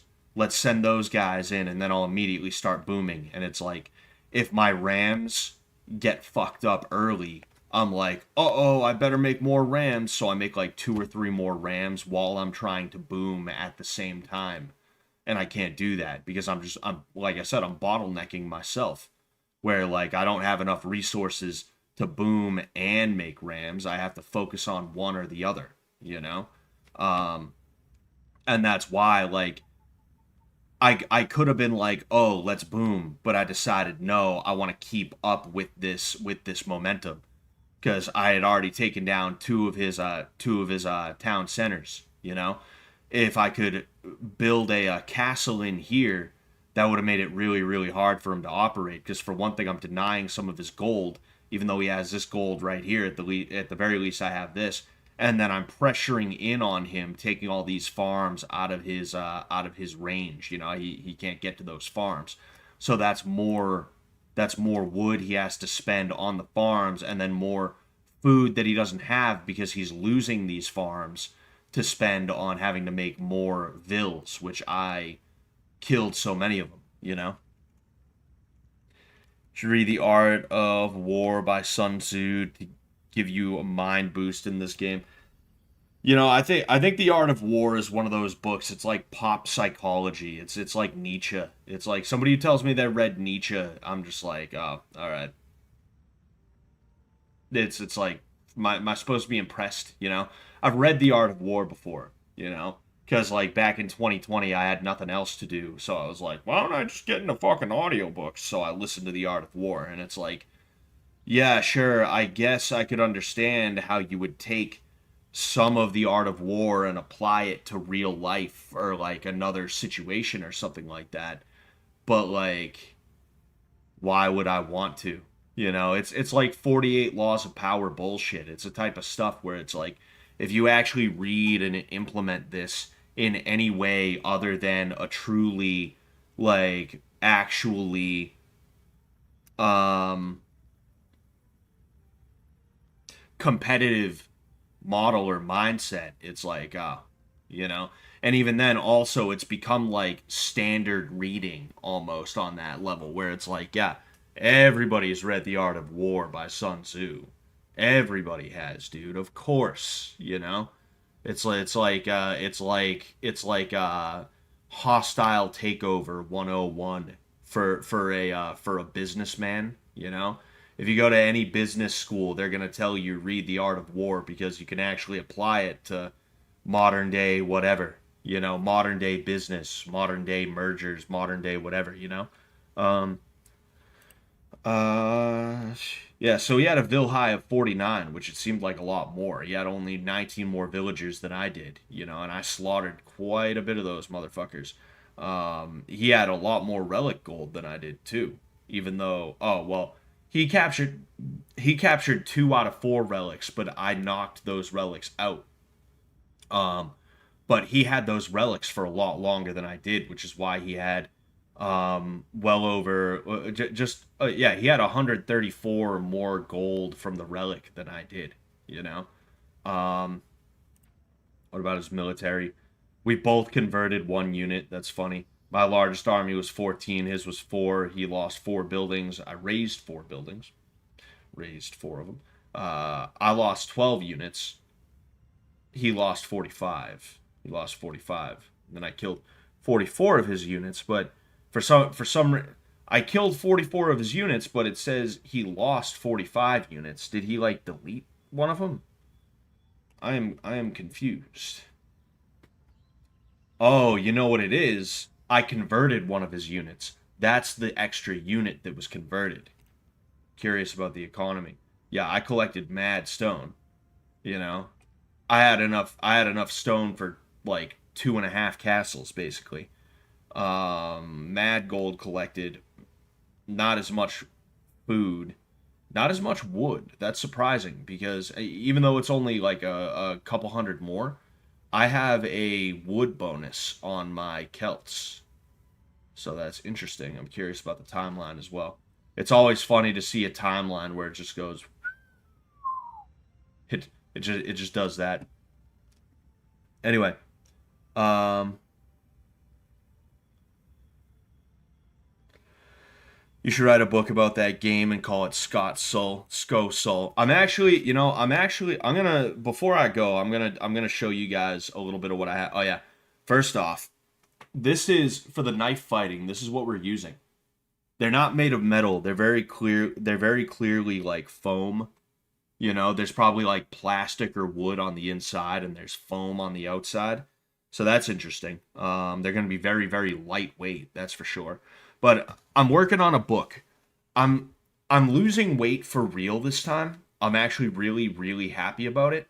I'm able to really dedicate, and I'm also making better choices as well. But I'm able to dedicate my time to losing weight in a real way, and my body is changing for sure, you know? And what I've been doing for the last year or so is I've been making um, not an audiobook, what the fuck, a course, an online course for how to learn fighting, how to learn how to win. It's a course on how to win a fight if you've never fought before, if you've never done a martial art or anything like that before. Um, like if you had a fight tomorrow and I had to craft a method for you to utilize that you would remember under pressure, that you could execute easily, and that you would be able to win the fight with. That's what I'm doing, you know? Um and I have one more installment that I have to record, but I don't want to do it until I lose enough weight as to where you can't really tell the difference between me when I did the other videos and now. So I'm working on that. Hopefully, maybe November, December, I'll be able to look into doing that again. We'll see. But then also, in addition to that, I have a book that I'm working on. I'm in the early stages of working on a book.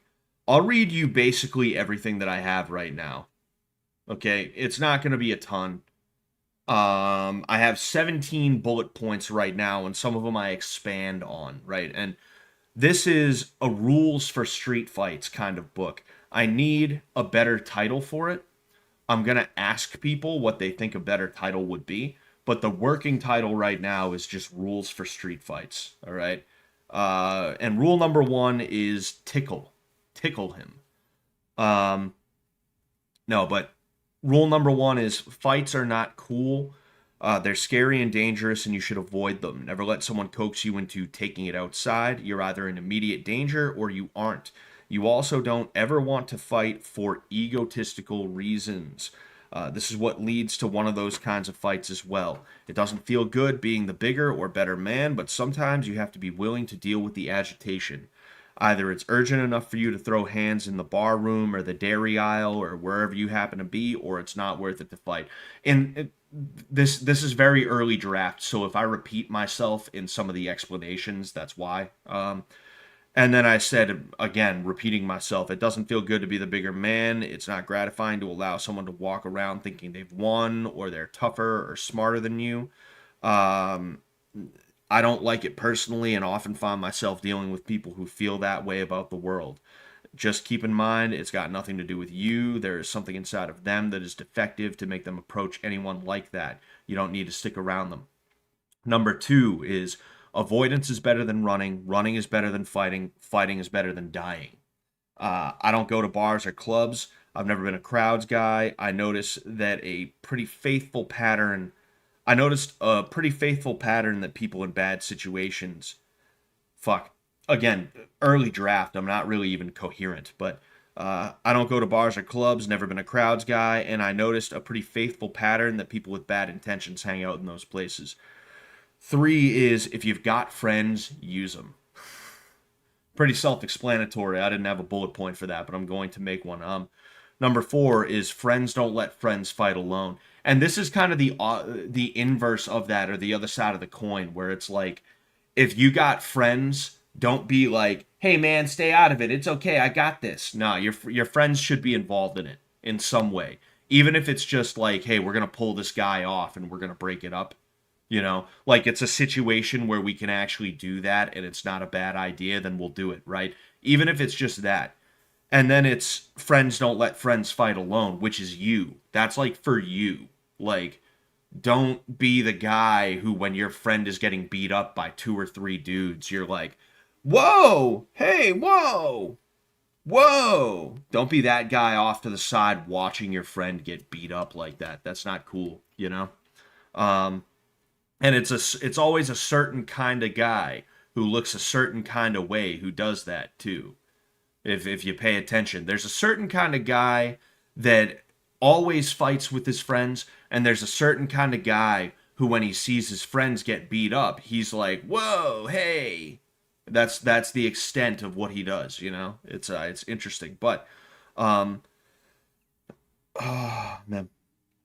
Number 5 was, if you think you're about to get hit, you are, and you should beat him to it. By the way, disclaimer: this is rough draft. I'm not putting this out there as like advice. I have to tinker with this stuff. I have to tinker with this stuff for sure.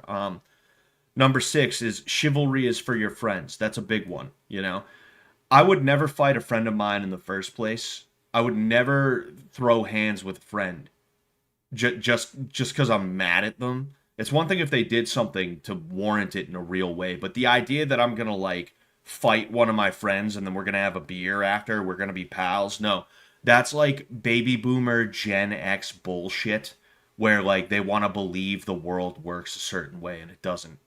When people get into fist fights, they don't want to be around each other after. That's not the way it works, you know. So I'm not gonna get into a fight with my friend. It's either he's being annoying and I'm just going to let him be annoying, and whether I feel like I want to stay around or leave and then see him later, I'll do that. Or it's he's being so fucked up that I'm just not his friend anymore. I'm going to leave. You know?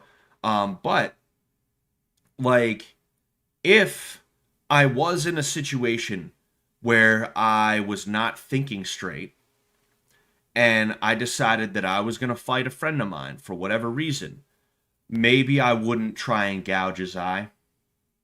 Maybe I wouldn't kick him in the balls. Maybe I'd kind of keep it to a certain degree of politeness, you know? It would be a gentlemanly settling of a score, more so than it would be a knockdown, drag out, like, this is for my survival, this guy, I don't know him and he might want to kill me kind of deal, you know? And really what I'm doing is less telling you, hey, if you fight your friends, don't fight dirty. What I'm more saying is, if you're going to fight somebody, you shouldn't be thinking, I can't grab his nuts. I can't pull his hair. I can't spit in his face to try and fucking blind him and get him to for a second. No, I can't gouge his eye or like rip his ear or whatever, right? And again, I'm not telling you to do this or anything like that, but like, again, this is working. I'm working through this, trying to figure out the best way to go about talking about it, right? But what I'm saying is, like, you don't know exactly what's going to happen, and you don't know what this guy's intentions are, so you shouldn't treat it like it's some kind of weird, like, you know, we're going to fight and we're going to get a beer after. Teehee. That's something the boomers fetishize, grabbing a beer. The boomers fetishize having a beer. Like this is one of the things when I was part of the activist sphere, we started exposing Antifa. We started tracking down identities of Antifa people and releasing them on the internet. Not doxing, simply informing people of what people in their community are up to, right? And we had some fucking boomer asshole who was like, hey guys, you shouldn't be doing that. We don't like when they do it to us, so we shouldn't be doing it to them. You could be taking food out their kid's mouth. Dude, that's not cool. And hey, why do you wear those masks in public, by the way? Those masks are not a good idea. We used to wear masks so that we wouldn't get tracked down by Antifa or the fucking police. You know? And like one day we got sick of this one dude, so we clapped back at him. We were like, shut up, man. We don't ever see you out. You're never anywhere to be found. You're only here on Facebook. And he came into our DM and he was like, so what's going on? Are you guys man enough to talk about this over a beer?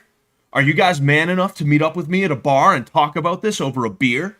Like, literally that type of shit. And it's like, man, pussy tough talk is the worst. Pussy tough talk is the worst. Tough talk where it's like, oh, you're not man enough to talk your feelings out. You're too much of a pussy to just talk about it. Like that. That type of shit. You know? I can't stand that shit. I hate boomers and I hate people who do that kind of thing. And boomers love to do that kind of thing. That like, you're too much of a pussy to just talk it out. It's like pussies talk shit out. If we're being honest here, pussies only ever want to talk shit out. Pussies never want to throw hands over anything. Pussies never want to actually take definitive action. There's a time to talk things out. There's a time to not talk things out. And these fucking idiot boomers are only ever in the talk things out camp because they're bitch made. And it makes me mad. But anyway. Anywho. Number 7 is do what you have to do to get out of there. And that kind of goes in with like number 6 in a certain sense, you know, and that's pretty obvious. It's like, hey, you know, like what I'm also trying to say there is not like, hey, dude, grab his nuts because that's what you have to do. It's like, no, do what you have to do to get out of there and just get out of there. Don't stick around. Don't be stomping dudes' heads and shit like that. You know, don't turn. It's not meant to be a humiliation ritual. You're trying to survive so you can get out of there and continue living your life.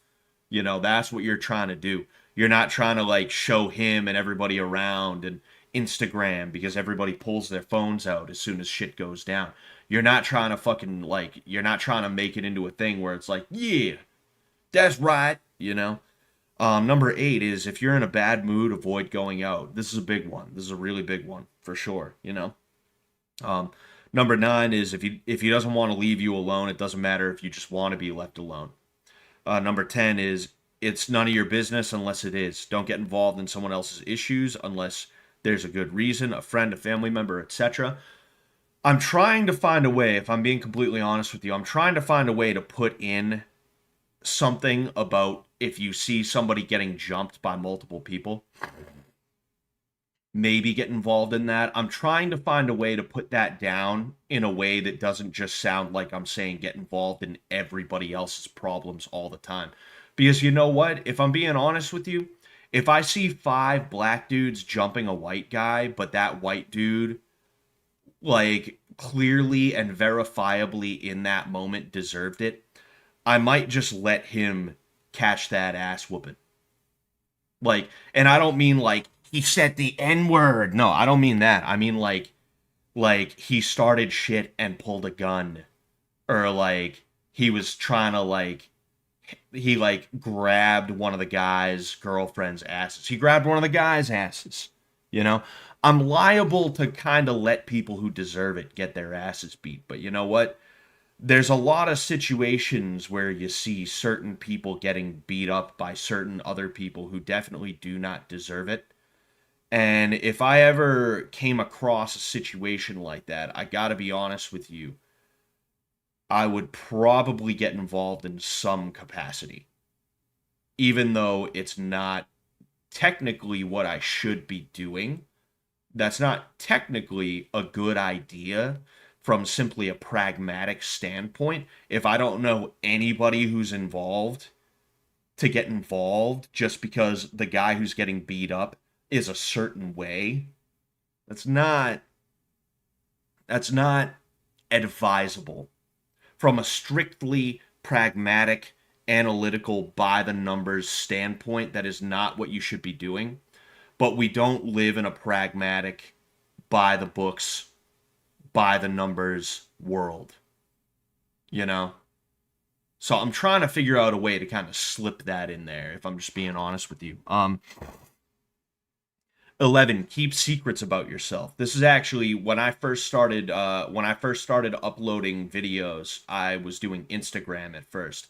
I uploaded reels and then long form videos to Instagram before I made my YouTube channel. And I talked about this, right? I said, don't tell people you do karate or box or you're a champion grappler. Most of the time, they'll just think you're lying anyway, and it's giving them an idea of what to expect. If I know someone's a better fighter than me, I'm more liable to fight dirty, not let them get away with disrespecting me, you know?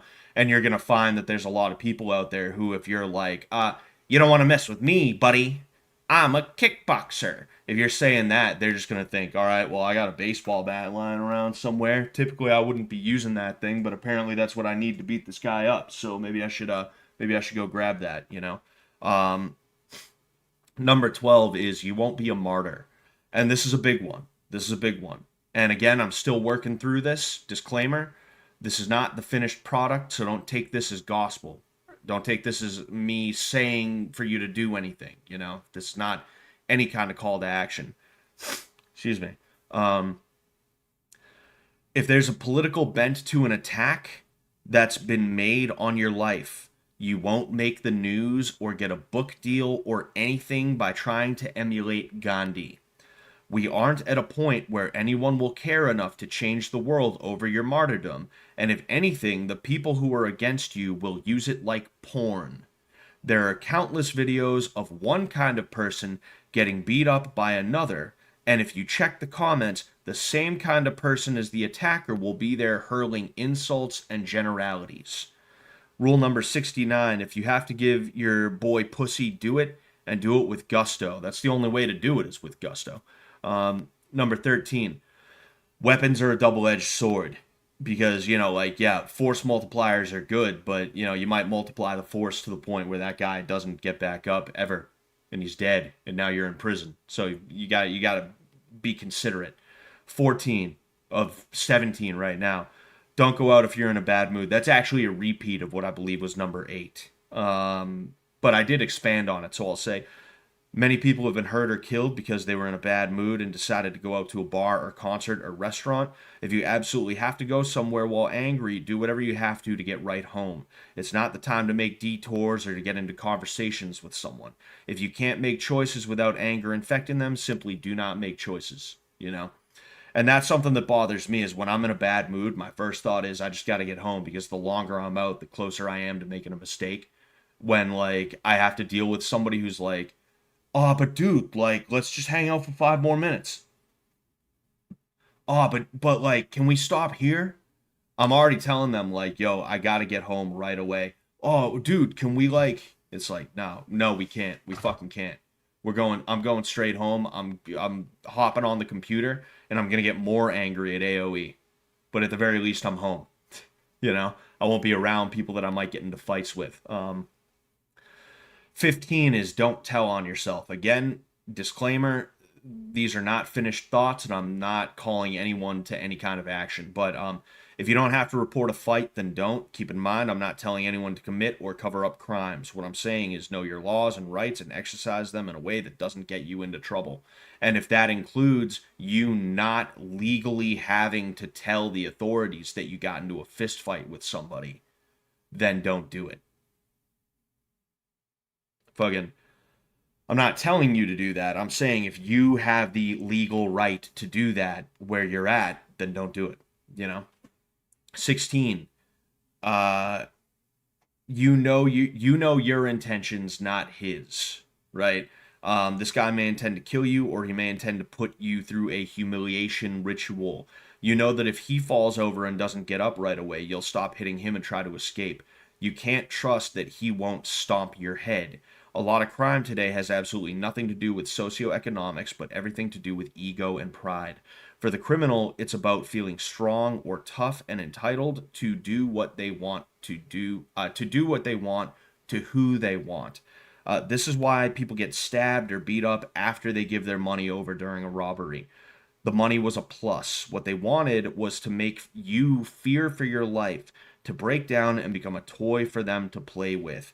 They wanted to feed off of your fear and your negative emotions and your pain. It's sadistic. Even if they go to prison, they will still have the satisfaction and the reputation, because that's what happens a lot of the time, is people go to prison and it's, oh, yo, he beat somebody up. Dude, did you know that the chomo thing only applies to whites in prison? The only people that really give a shit about chomos and beating them off the yard is whites. No. It's not chomos, actually. It's rapists, excuse me. It's although it wouldn't surprise me. It honestly wouldn't surprise me. But it's not chomos, it's actually rapists.